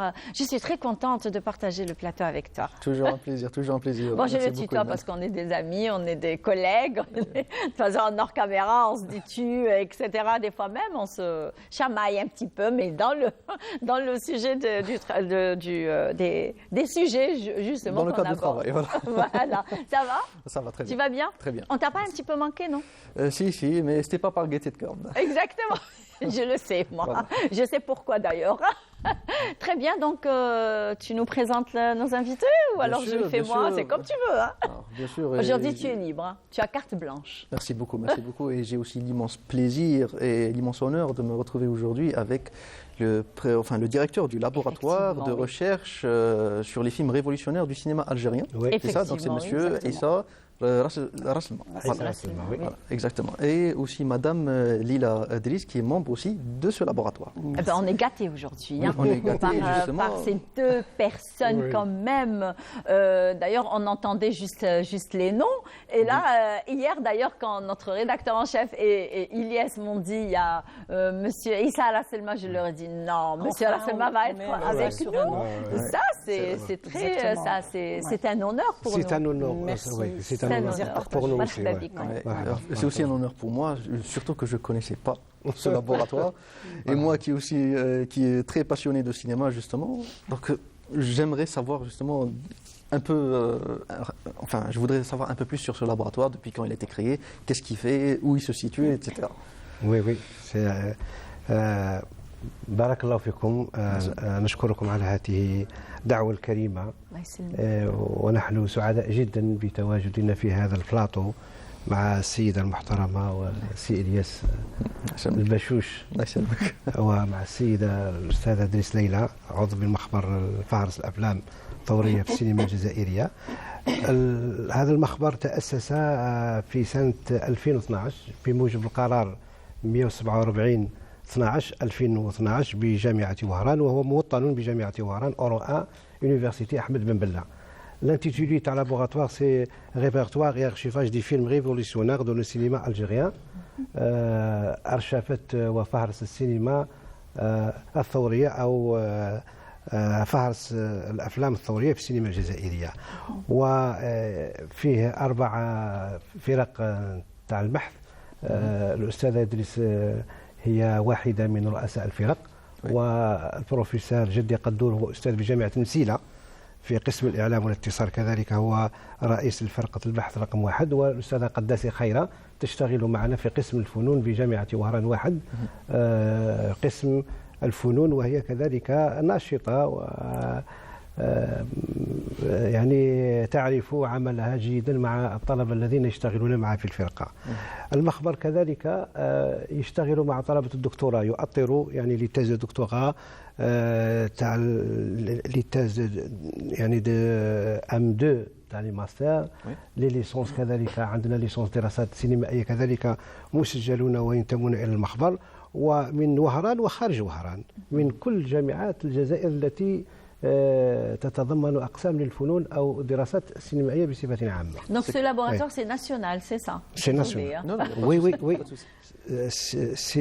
C'est un laboratoire يعني au niveau national ou au niveau de l'université algérienne. C'est le premier, c'est le seul. يعني ما كانش مخبر في دراسات سينمائية أكاديمية في جامعة أخرى. Justement, c'est votre domaine, Ilyes. Justement. Mais le plus intéressant, c'est qu'il n'y a pas que la recherche, mais il y a aussi l'archivage. Oui, oui, oui. Donc justement, à ce niveau-là, parce que vous avez parlé de l'archivage des films révolutionnaires, est-ce que vous disposez de copies justement de films, ou est-ce que c'est des archives uniquement en format papier? Non, عندنا مكتبة سمعية بصرية، يعني يقدر طالب الدكتوراه أو باحث من أي جامعة أخرى يأتي إلى المكتبة ويأخذ يعني مجموعة من الأفلام يعني هي صالحة للنسخ، يعني ينسخ منها النسخ التي يريد أن يشتغل عليها ويختار الأفلام التي يريد أن يشتغل عليها كذلك، بالإضافة إلى أبحاث في الدكتوراه والماستر كذلك هي مؤرشفة في المكتبة السمعية البصرية والمكتبة الورقية لهذا المخبر منذ سنة 2013 2014. الآن عندنا مجموعة كبيرة من الأفلام وعندنا مجموعة كبيرة من اللي تاج دكتوراه. Ça, c'est très intéressant, Ilyes, de savoir, parce qu'on risque d'en avoir besoin de ces films révolutionnaires. Pourquoi pas, peut-être dans des émissions, pour des émissions, ou alors, moi, c'est ce que j'ai réfléchi à ça. Voilà. En fait, moi, ce qui m'a étonné aussi, c'est le fait que c'est des copies qui sont libres d'accès. Effectivement. Parce que je pense que c'est ce laboratoire qui autorise justement qu'on puisse utiliser justement ces copies. Parce que justement, j'ai déjà eu une expérience par le passé et je sais qu'il y a une procédure très très longue pour avoir accès à certaines copies, notamment au niveau du CNCA. Oui, oui, oui. حتى على المستوى خارج الجزائر يعني حاولنا في سنة 2013 au début à la naissance du laboratoire. Au début, voilà, au début تاع la création تاع laboratoire هذا رسلنا إلى واحد المركز يسموه مركز أرشيف إفريقيا السوداء في اكس بروفونس في مارسيل ان فرانس. في مارسيل رسلنا لهم واحد الرساله قلنا لهم لي زارشيف اللي عندكم سواء التصوير تاع يعني هذوك لي دوكيومونتير تاع لا في كوتيديان تاع المعمرين اللي كانوا عايشين في الجزائر، والا الاعمال الوثائقيه اللي صورتوها كاعمال عسكريه او سياسيه او كذا، هل بالامكان اننا نجو عندكم ونبيكيو زعما ننسخوا مجموعه من الافلام باش نخليوها في المكتبه السمعيه البصريه؟ واجبونا قال لك ما Nous avez envoyé à l'époque un catalogue dans lequel étaient répertoriés justement tous les titres. Hein, c'était essentiellement des films familiaux, hein, c'est ce qu'ils avaient récupéré de famille, et ça n'a jamais abouti, on n'a jamais pu avoir... Il y a aussi d'autres films, je pense, qui se trouvent en Serbie, enfin en ex-Yougoslavie. C'est des films amateurs qui ont été tournés au Maquis pendant la guerre de libération. Et je pense que jusqu'à présent, n'ont pas été récupérés dans leur intégralité. Nous avions même envoyé un courrier au fonds René Vautier, un courrier qui n'a jamais abouti, nous n'avons jamais eu... Donc ça reste quand même assez problématique quand il s'agit de récupérer justement tous les enregistrements, ne serait-ce que des enregistrements de famille, hein, des choses qui ont été filmées, impossible, c'est vraiment très difficile de se constituer justement ce fonds d'archives relatif à cette période, relatif à cette période de l'histoire.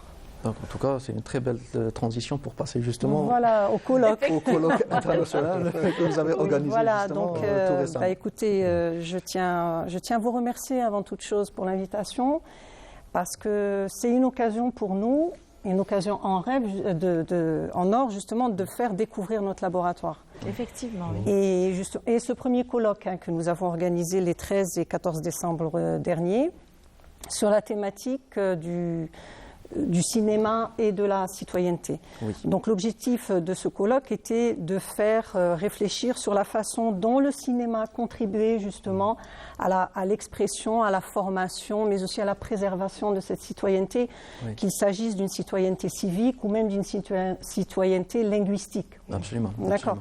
Donc nous avons reçu, et à partir du moment où on a mis l'argumentaire en ligne, nous avons été étonnés par l'intérêt accru qu'avaient les gens pour ce type de problématique, Oui.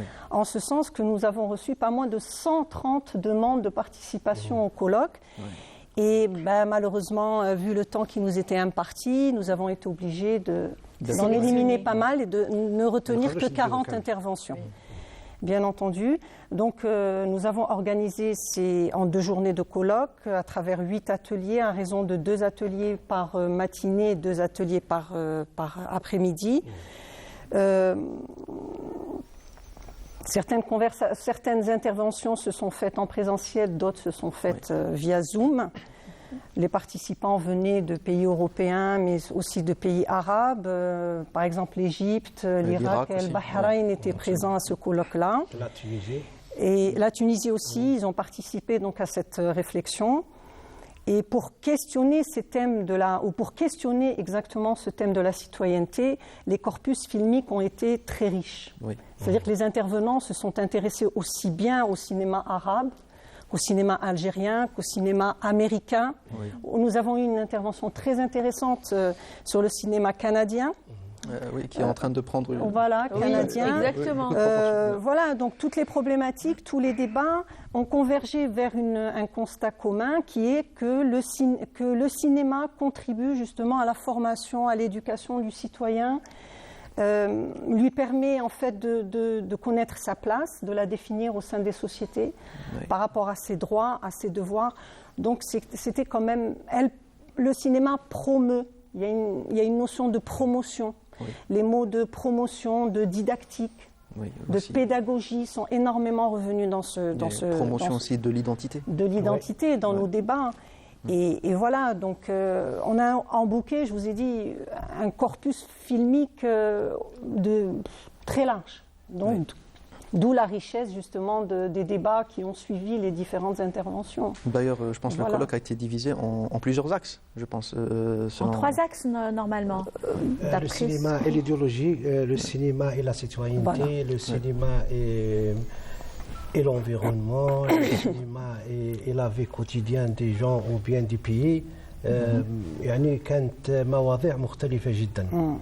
كانت من ناحية الثراء والتنوع في المواضيع هو الذي أدى بذلك الكم الذي يعني استقبلناه من مداخلات. كانت حوالي 130 مداخلة ما تقدرش يعني باش نسيطروا على هذاك الكم ونخلوهم كامل اللي يشاركوا. ونا سيليكسيوني المداخلات المهمين وفاتوا فيا زوم كما قالت الاستاذه ولا في الجلسات تاع هذوك لي بريزونسيال. فاتوا بين قطر الجزائر كامل جاوا شاركوا من تبسه، من سوق هراس، من غردايه، من تيبازا، الجي، تيزي وزو، كل زائد الاجانب الذين قاسمونا هذه الاحتفاليه من خارج الجزائر. Désolé, je vous coupe. Et pour les nombreux téléspectateurs qui n'ont pas eu l'occasion justement d'assister à ce colloque, est-ce qu'ils peuvent avoir accès aux différentes interventions, aux différentes communications qui ont eu lieu au colloque? Est-ce qu'il va y avoir par exemple un ouvrage collectif qui va regrouper les différentes communications? Oui, normalement oui, toutes les communications vont être regroupées dans les actes du colloque, dans un numéro spécial de la revue تاع آفاق سينمائية اللي تصدر على مختبر فهرس الأفلام الثورية، وهي مجلة محكمة راهي كلاسي سي. الآن راها أكسي في Vous n'avez pas ramené des non, des exemples. Oui. الآن هذه المجلة راه أكسي في البلاتفورم تاع الوزارة المديرية العامة للبحث العلمي والتطوير التكنولوجي وزارة التعليم العالي. دارت واحد البلاتفورم تاع لي ريفي اللي كلاسي سي A et B. Et quel est le site? Est-ce que vous avez le site? ASJP. ASJP.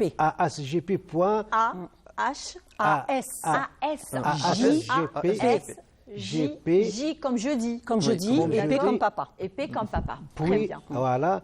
www.series.dz. Vous y trouverez toute la liste des revues universitaires. الارشيف تاع المجله ملي بدات من 2013 كان الارشيف تاعها تم المجلدات كلها موجوده. الان هذه كوميونيكاسيون اللي فاتوا في الكولوج انترناسيونال هذا تاع السينما الى سيتوينتي غادي نديروا له نيميرو سبيسيال بحول الله ويفوت في جوا ولا يفوت ابخي جوا ان شاء الله باش يكون القراء نعطوهم واحد الفرصه باش يطالعوا parce que c'est un sujet très important d'ailleurs. وي ايفيكتيفمون هذا المقالات باش ما يموتوش غادي يقراوهم الناس في البلاتفورم في العدد جو كخوا تاع اللي يكون ان شاء الله في ديسمبر ولا يكون في جوا مازال ما استقريناش عليه مليح ولكن يفوت يفوت في افاق هذه في افاق سينمائيه ان شاء الله. Alors j'ai une toute dernière question si tu me le permets Ilyes. Donc quel est le rôle du film documentaire dans la promotion de l'acte de citoyenneté? Juste et on va clore le sujet avec ça. أنا بالنسبة لي في اعتقادي الشخصي أنه الفيلم الوثائقي يعني يقدر يساهم في ترقية الفعل المواطني. الفعل المواطني يعني يعني للأمم وللشعوب يساهم في ترقية الفعل المواطني كذلك وسهل باش يمرر واحد لي ميساج خفاف Voilà. Il véhicule un message. Voilà, oui, des messages اللي خفاف ويفهمهم المتلقي يعني بسرعة. ما يحتاج إلى تفكير ولا ما يحتاج إلى وقت كبير تاع ساعة ونص باش يشوف فيلم ولا دوكيومونتير خفيف ظريف. Surtout à l'ère des nouvelles technologies où il y a une mondialisation massive. Donc justement, le documentaire, à mon avis, permet justement de sauvegarder plus ou moins un certain sens de réalité et aussi de préservation de l'identité nationale de chaque pays. Effectivement, parce que le film, justement, les films de guerre, ils ont toujours eu une place très importante, que ce soit chez nous ou dans d'autres pays. Parce que déjà, pour nous, moi je parle des Algériens, pour les Algériens, c'est comme s'ils sont en train pas de découvrir, mais de vivre leur identité. Donc, pour eux, c'est leur histoire qui est en train de défiler en film documentaire ou bien en film de guerre. Oui, c'est tout un travail de mémoire. Exactement. Exactement. Voilà. Exactement. هوية الشعوب أو الهوية الثقافية أو الانتماء الآن أصبحت الصورة السينمائية هي التي تسوق لهذا المفهوم ويفوت بسرعة لأنه التلميح أبلغ من التصريح. يعني نقدر نديروا صورة تعبر عن 1000 كلمة. التلميح أبلغ من التصريح. غير بغيت نذكر على الاتفاقيه اللي سنيناها في الكولوج ناسيونال. On a signé une convention cadre avec le CNCA, le Centre de cinéma d'Alger, avec l'université de Ahmed Ben Bella Oroa et notre laboratoire répertoire et archivage des films révolutionnaires. هذه الاتفاقيه لا كونفونسيون تسمح للطلبه باش يكون هذاك لو ماتيريال يعني على ديسبوزيسيون تاع لي ستوديون تاع لي زونسينيون في المجموعه من البنود اللي جات في الاتفاقيه انه يكون لاكسي يكون سهل بالنسبه للباحثين باش يروحوا للمركز الفالي يجوا عندنا للمخبر نعطوهم واحد لوتوريزاسيون خفيف يدوه للسيد رئيس المركز السيد مراد شويحي يستقبلهم ويفتح لهم الابواب سواء المكتبه نتاعهم او سواء الكتابات اللي موجودين تماك الى غير ذلك من التسهيلات زائد واحد لي ستاج تاع لي زيتيديون تاعنا غادي يكونوا اون كومان مع ذاك التأطير اللي كاين عندهم في le CNCA. Pour rappel, Imen, justement, le CNCA, donc le Centre national du cinéma et l'audiovisuel, est le centre qui détient justement les fameuses copies restaurées dont on avait parlé une fois. Exactement. Des nombreux films algériens. Donc dorénavant, normalement, on pourrait les trouver au niveau du laboratoire. On s'adressera à M. Rasselma d'ailleurs. Ah ça y est, c'est bon. مرحبا soyez le bienvenu. مرحبا في كل وقت. مرحبا المخبر فاتح ابوابه للطلبه الاساتذه الباحثين وهران وخارج. Moi je serai Très bien, merci beaucoup. beaucoup, Monsieur Issa Rasselma. Donc, vous êtes directeur du laboratoire qui a organisé justement le colloque international sur le cinéma et les enjeux de la citoyenneté. On vous remercie. Merci Madame Leïla Driss. D'ailleurs, vous êtes membre du laboratoire et c'est un honneur d'avoir été avec nous et de vous recevoir sur le plateau. Ilyes. Merci beaucoup, Iman. À tout à l'heure. Là, je vous garde avec moi. Juste, non, je vous garde avec moi pour découvrir avec nous le jeune artiste et après on vous libère. D'accord? D'accord. Très bien, alors merci. Alors, et là, nous allons voir un sujet de Massine Hamia, alors lecture Selim Skandar. Alors, c'est un spectacle à la salle Saada organisé par l'ONCI. On va le découvrir ensemble et on se retrouve juste après avec notre jeune artiste qu'on découvrira ensemble avec Ilyes Benzien et on se retrouve dans un petit moment. C'est dans une ambiance juvénile et féerique qu'un spectacle a été programmé à la salle Saada au profit des bambins. Le spectacle Mémo Cirque, organisé par l'Office national de la culture et l'information, en partenariat avec la compagnie Al Jawhara de Sidi Bel Abbès, a connu une vraie interaction avec le public.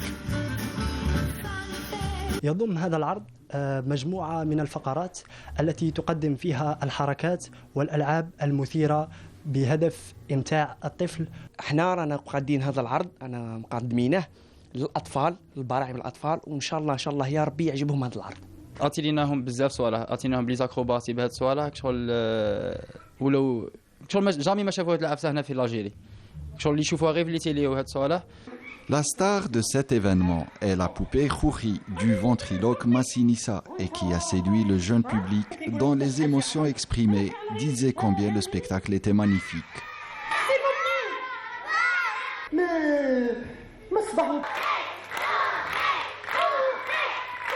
عجبني الحال كي جيت لهذه المسرحية.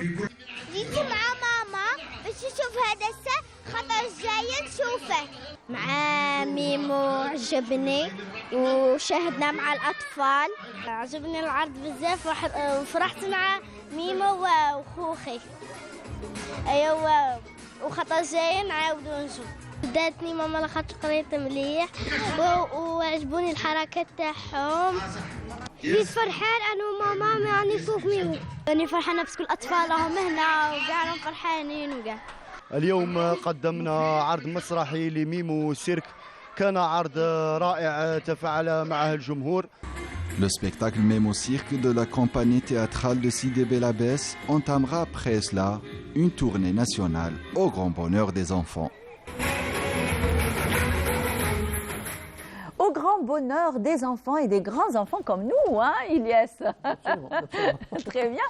Donc, merci à Massine Hamia et à Salim Skandar qui a repris le sujet de Massine, qui, d'ailleurs, c'est un spectacle organisé par l'ONCI. D'ailleurs, chaque week-end, l'ONCI programme un spectacle pour les enfants. C'est bien, non? Oui, notamment en période de vacances. Effectivement, donc, oui, surtout. Oui, voilà. Et là, nous recevons avec nous un jeune artiste. Alors, lui, il est monocycle, il est jongleur, il est funambule, il est équilibriste. Et donc, on va le découvrir ensemble. C'est le jeune Mohamed Amin Farhah. السلام عليكم. صباح الخير مدام إيمان، يعطيكم الصحة على الاستضافة وشكرا على المجهودات تاعكم. شكرا لك انت اللي زعما تقبلت اون فادير الانفيتاسيون تاعنا والدعوه تاعنا باش تحضر معنا في صباح الخير يا جزائر. بونجور دالجيري. بونجور دالجيري. دونك انا من نقول لك محمد امين فرحاح شكون؟ محمد الامين هو نقرا الكتروتكنيك انستيتي والموهبه تاعي هي. علاش اختاريت الالكتروتكنيك؟ نبغي شويه الضوء. il aime bien. والموهبه تاعي هي السيرك عندي شحال من التخصصات فيه. عندي المونوسيرك، عندي كلاشور دو فو، عندي الكلون، عندي ميني فيلو، هذه الفيلو الصغيره، عندي نتمشى على الخيط. شغل اختارت به في التعددات تخصصات بزاف في السيرك. عندي سؤال جوستومون. وي كيفاش دخلت في هذا الميدان؟ هذا الميدان شغل دخلت فيه شغل نبغي السيرك من صغري. ونبغي ندير حاجه صعب شويه زعما كيفاش ما قطعك كيفاش تتمرنت فيهم وكلشي هاي وكشغل نبغي ندير حاجه اللي ما داروهاش شغل وقت اخرين نبغي شغل ريسك بزاف ياك بصح ما تكونش على حياتي انا ريسك نبغيه صحيح. وكيفاش بدات قبل كورونا بديت وكاع ايام بعد كي جات كورونا زادت عاونتني غايه. باش بديت باش بديت افيك لو مونوسيكل افيك بديت بالخيط. كيفاش جاتك ليدي تاع الخيط؟ ما كنت نتفرج في التيلي شفت واحد من جبل يتمشوا على خيط قلت على ما نديرهاش. هما زعما يتمرنوا لها زعما انا ما تمرنت لها هو تما كي درت كيفاش لقيت روحك تمشى شريت كورده تاع كسموه نورمان بلاصيتها في السطح وكاع بديت عليها تمرنت من بعد جبت كورده اللي سبيسيال تاع اللي يتمشوا عليها صح وبديت puisque justement à le début, on va voir une vidéo justement du jeune Mohamed Amin Farhah. Voilà, donc vous pouvez تقدر تهضر لنا على هذه في الجي هذه عرضونا سيرك فاميلي سماير عرضونا التيار ناسيونال الجيريان درنا لهم شو برا وكان مستوى عالي بزاف. D'ailleurs, on le voit, Ilyes regarde on voit qu'il n'y a pas de protection. C'est-à-dire que dit un risque, un énorme risque. لو كان نطيح هكا تكون مقروضه بارتو. هنا كنت شغل بلا سيكوريتي بلا والو وصحابي كاع كانوا خايفين. كاع كانوا يقارعوا فيا طيحه. Justement. والحمد لله زعما فاتت سلامات. Oui, c'est très risqué. Quand on voit par exemple surtout quand on voit que c'est un autodidacte. Oui, voilà. تعلمت لوحدك. هذه تعلمتها وحدي وما كانش الان في الجي ما تلاقيش واحد يتمشى على الخيط. وين تعلمتها اكزاكتو؟ وين تعلمتها في السطح. قال لك في السطح تاعكم؟ في السطح تاعنا بيلي ايام بعد وليت شافوك لي بارون تاعك؟ لي بارون شافوني راهم عارفيني باللي من صغري شويه اللي نقول لهم عليها نديرها.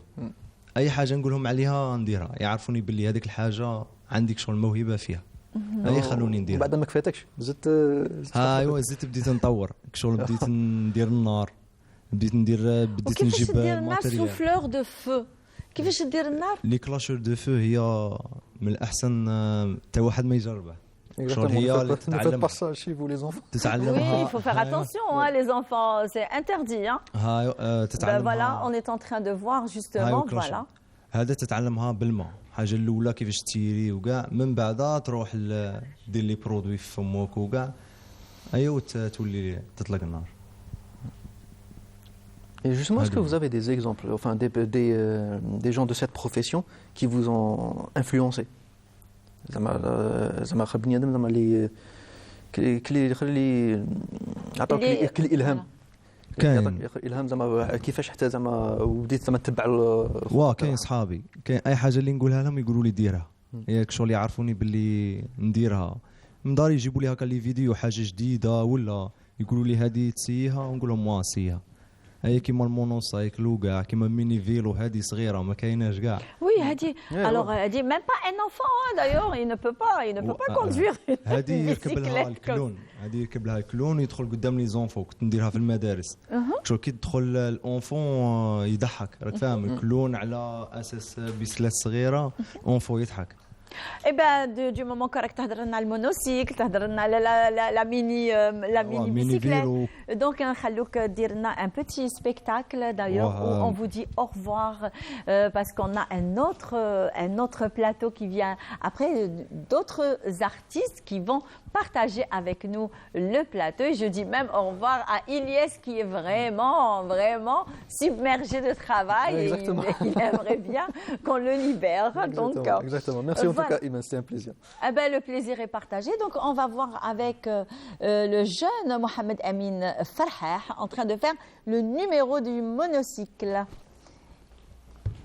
Voilà. Est-ce qu'on a une musique qui accompagne justement l'artiste? Voilà, donc.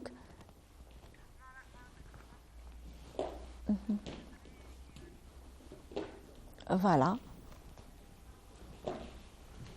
C'est qu'il faut vraiment le faire. Hein. Eh ben, dis donc.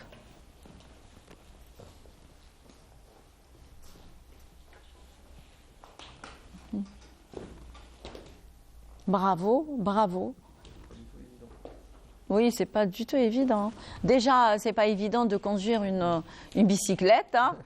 C'est un petit peu difficile.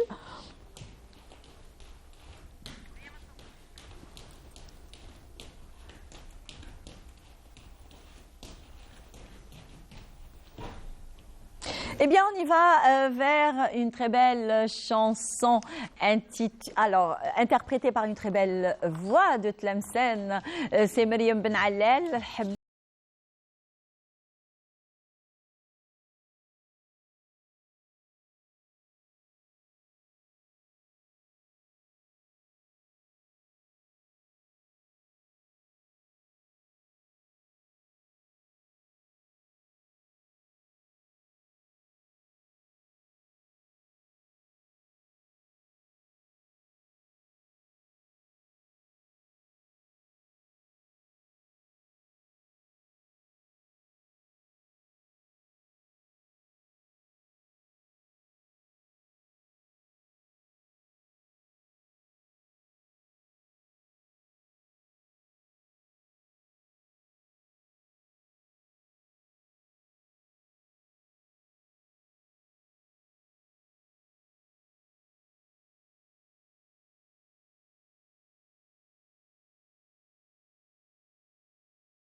Chanson interprétée par une très belle voix tlemcenienne, Myriam Ben Allel, qu'on salue d'ailleurs et qu'on a reçu plusieurs fois sur le plateau de Bonjour d'Algérie, d'autres émissions de la station régionale d'Oran. Et bien, sans plus tarder, comme on l'a annoncé tout au début, eh bien, il y a la formation qui, on va dire, elle va marquer son retour et pas des moindres, des formations, puisque c'est Nessim El-Andalous qui nous accompagne et qui va finir avec nous notre Bonjour d'Algérie d'aujourd'hui en beauté. Eh bien, nous recevons avec nous alors la jeune demoiselle qui est membre de l'association et bien sûr qui est aussi musicienne, qui n'est pas venue les mains vides. Elle ne peut pas quitter sa mandoline, justement.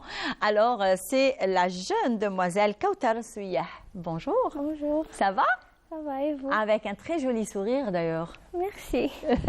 Très bien. Alors, vous n'êtes pas seule puisque vous êtes accompagnée du président, membre fondateur, Yahya Roul. Bonjour, c'est toujours un plaisir que de partager avec vous le plateau de Bonjour d'Algérie. Merci.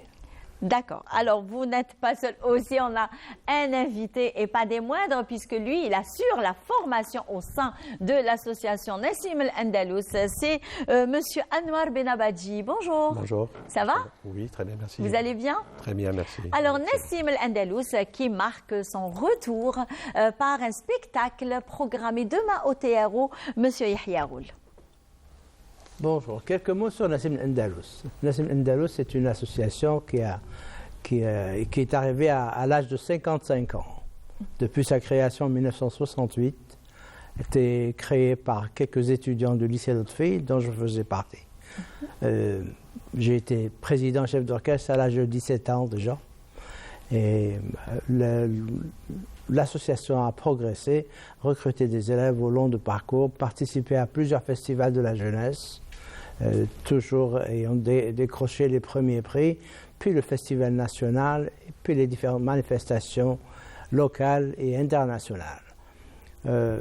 Dans son parcours, Nassim Andalous a formé jusqu'à présent plus de 10 000 élèves, dont certains sont devenus des chouurs, des chefs de formation, certains sont allés enseigner cette musique dans des CEM et tout ça.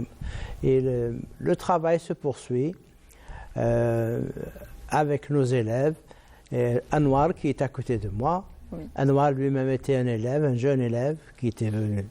Et le voilà actuellement qui est devenu formateur. Absolument. C'est à son tour d'assurer le relais et le passage de cette culture traditionnelle à nos jeunes. Et je lui passe la parole pour vous dire quelques mots. Pour la formation. Donc la formation, c'est votre domaine, Monsieur Anwar Benabadji. Donc est-ce que vous pouvez nous parler de ce volet qui est très important au sein de l'association?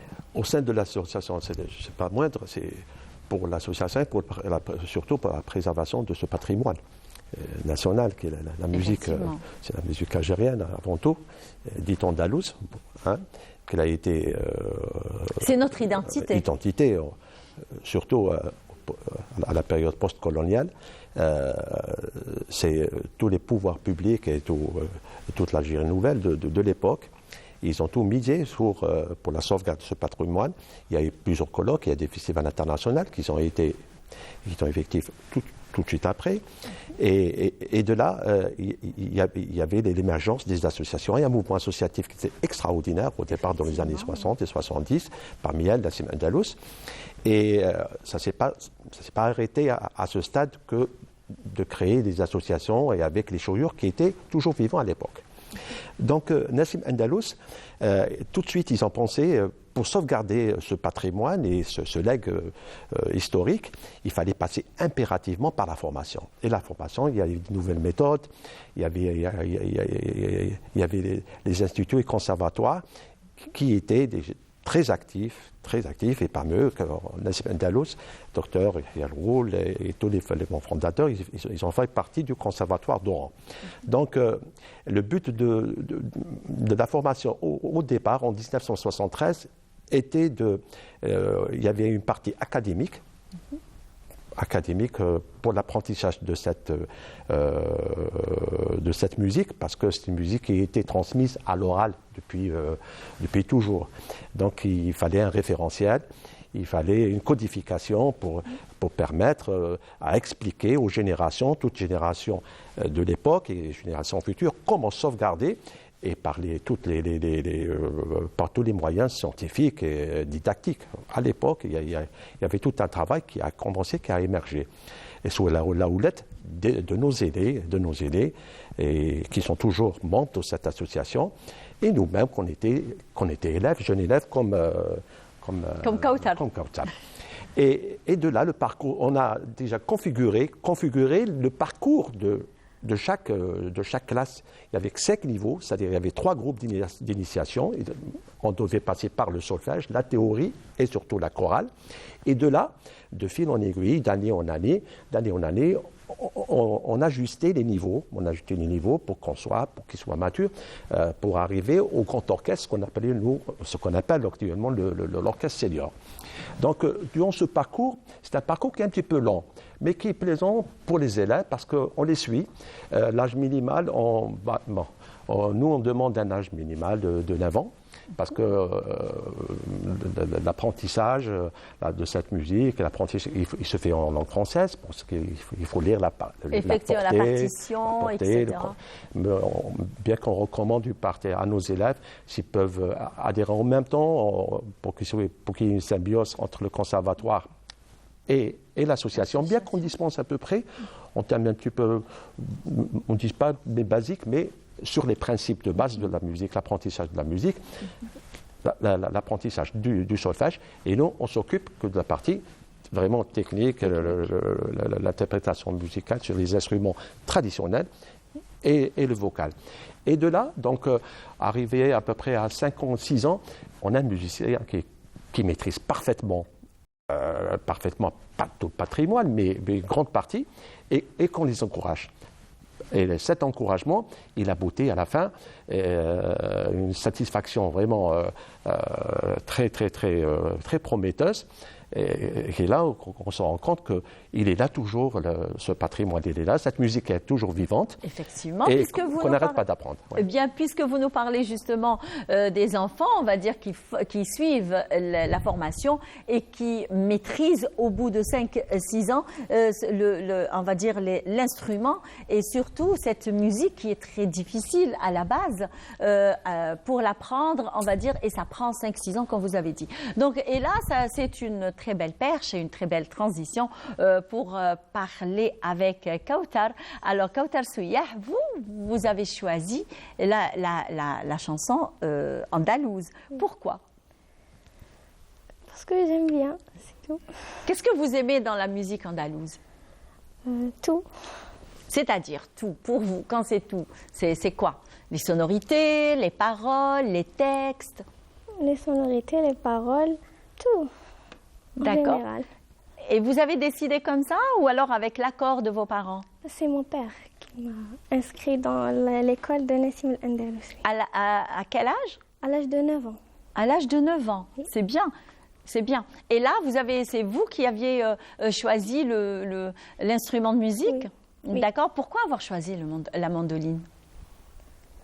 Au début, je voulais faire la guitare. Après, mon père m'a dit fais la mandoline, alors c'est ça. Alors, et là, est-ce que vous pouvez nous interpréter un petit morceau? Allez-y. Oui.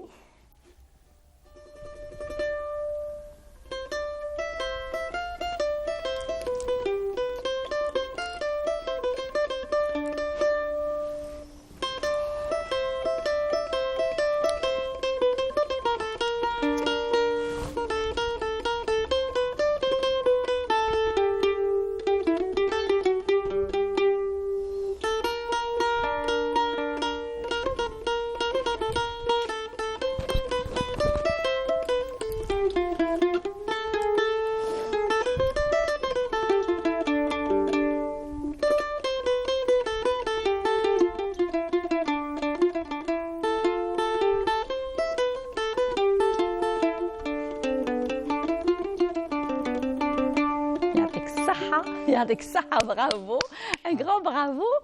Donc, et là, j'aimerais bien savoir comment tu concilies justement tes études avec la musique. Comment tu fais? C'est pas à moi de répondre, hein, parce que moi, je n'ai pas fait de musique. Hein.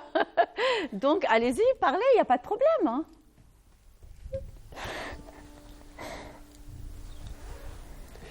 Au fait, oui. Moi je reprends un petit peu le relais. Oui. C'est vrai, pas actuellement, de tout le temps pour organiser justement, voilà. les jours de répétition. Parce que comme on active de samedi à jeudi, c'est-à-dire les 100 jours. Ah, c'est tous les jours? Tous les jours, oui. Tous les jours. Et tous les jours, il y a un niveau. Il y a une classe, il y a un niveau durant toute la semaine. Donc, l'association, elle active tous les jours entre 18h et 20h. 18h et 20h. D'ailleurs, j'allais vous poser la question sur l'horaire, justement. Exactement, c'est après avoir terminé les cours. L'école. Donc, après, on laisse un battement de 2 heures. Donc, 18h, donc on commence les répétitions sous l'encadrement des membres volontaires, parce que nous sommes une association à but non lucratif. Hein. Il n'y a que des volontaires depuis la création. C'est ça l'association. C'est l'amour de la musique andalouse, c'est l'amour des instruments classiques, c'est l'amour justement de ce patrimoine ancestral qui continue et qui se transmet de génération en génération. Et justement, c'est ça le but. Le but. Il y a le but et la transmission, la principale transmission, c'est qu'on leur dit, on les inculque tous les jours que nous, on est vos encadreurs actuellement, On est en train de vous apprendre, mais demain, c'est vous que vous devriez, et vous avez cette mission de préserver cette musique et tout le patrimoine et l'expliquer à d'autres générations. Bien sûr, maintenant, il faut qu'on s'adapte. Il faut que toutes les techniques, il y a tous les supports. Maintenant, il y a beaucoup plus de supports. Maintenant, on entend la musique sur les réseaux sociaux, on entend sur la toile. Elle est vraiment éparpillée. Et ça nous fait plaisir parce que cette jeune génération, ils nous posent tellement de questions. Et pourquoi on le joue de cette manière? Et pourquoi les autres? Parce qu'il y a 3 écoles en Algérie, l'école d'Alger, l'école de Constantine. Et pourquoi? Et on leur explique, voilà, le genre du malouf qui est différent. Parce que, le Hawzi. Le Hawzi, il fait partie, il fait partie toujours de l'école, de notre école, qui est l'école de Tlemcen. Mais on leur dit n'arrêtez pas de nous poser des questions, on est là pour vous répondre. On vous répond avec tous les supports qu'on a hérités. Effectivement. On n'a pas improvisé, ce qu'on a hérité des supports qui sont là, vous pouvez les vérifier, qui sont sur la toile. Nous, on a eu tellement, on a appris sur le nombre d'années, et c'est cette expérience qu'on vous met à votre disposition, notre expérience, notre savoir, et maintenant à vous de le matérialiser, surtout par les transcriptions, si c'est possible, et pour pouvoir l'expliquer plus aisément à vous, à vos proches. Et d'ailleurs, les proches, les parents d'élèves viennent eux-mêmes, tout le monde s'intéresse. Donc il y a un engouement de connaître, de savoir comment cette musique, elle est en train d'être apprise, et vous apprenez à nos enfants, et qu'est-ce que ça veut dire. Et là, ça vous pose un peu de problème. Oui, bien sûr, allez-y, monsieur. Pour une meilleure perspective contextuelle de cette musique, en Algérie, il y a 3 grandes écoles de musique andalouse. Il y a l'école de Tlemcen, la plus ancienne, l'école d'Alger et l'école de Constantine. À Constantine, on appelle ça le Malouf. À Alger, on appelle ça l'école de Sanaa. Et à Tlemcen, souvent des gens parlent de Gharnaté. Mais le mot Gharnaté n'a jamais existé à Tlemcen, chez les maîtres. On l'appelle l'Ala Tilimsania. Très bien. C'est l'Ala c'est la musique instrumentale Tlemcenienne. Comme on dit l'Ala au Maghreb, on dit l'Ala, le Fassia.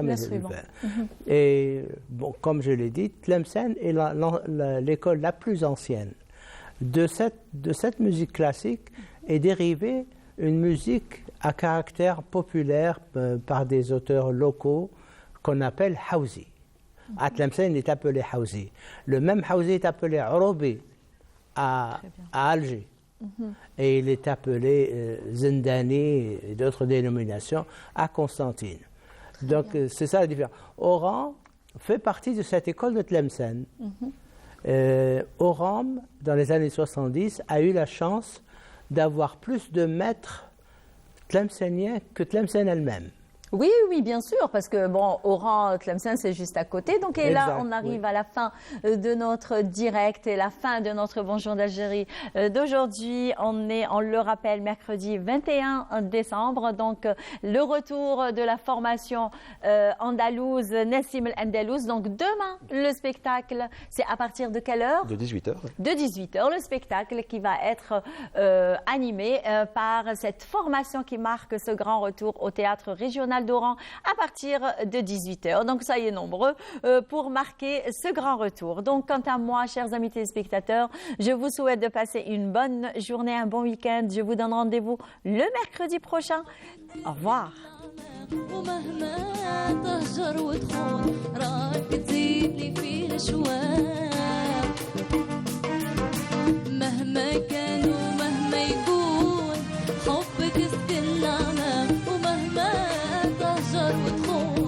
راك تزيدني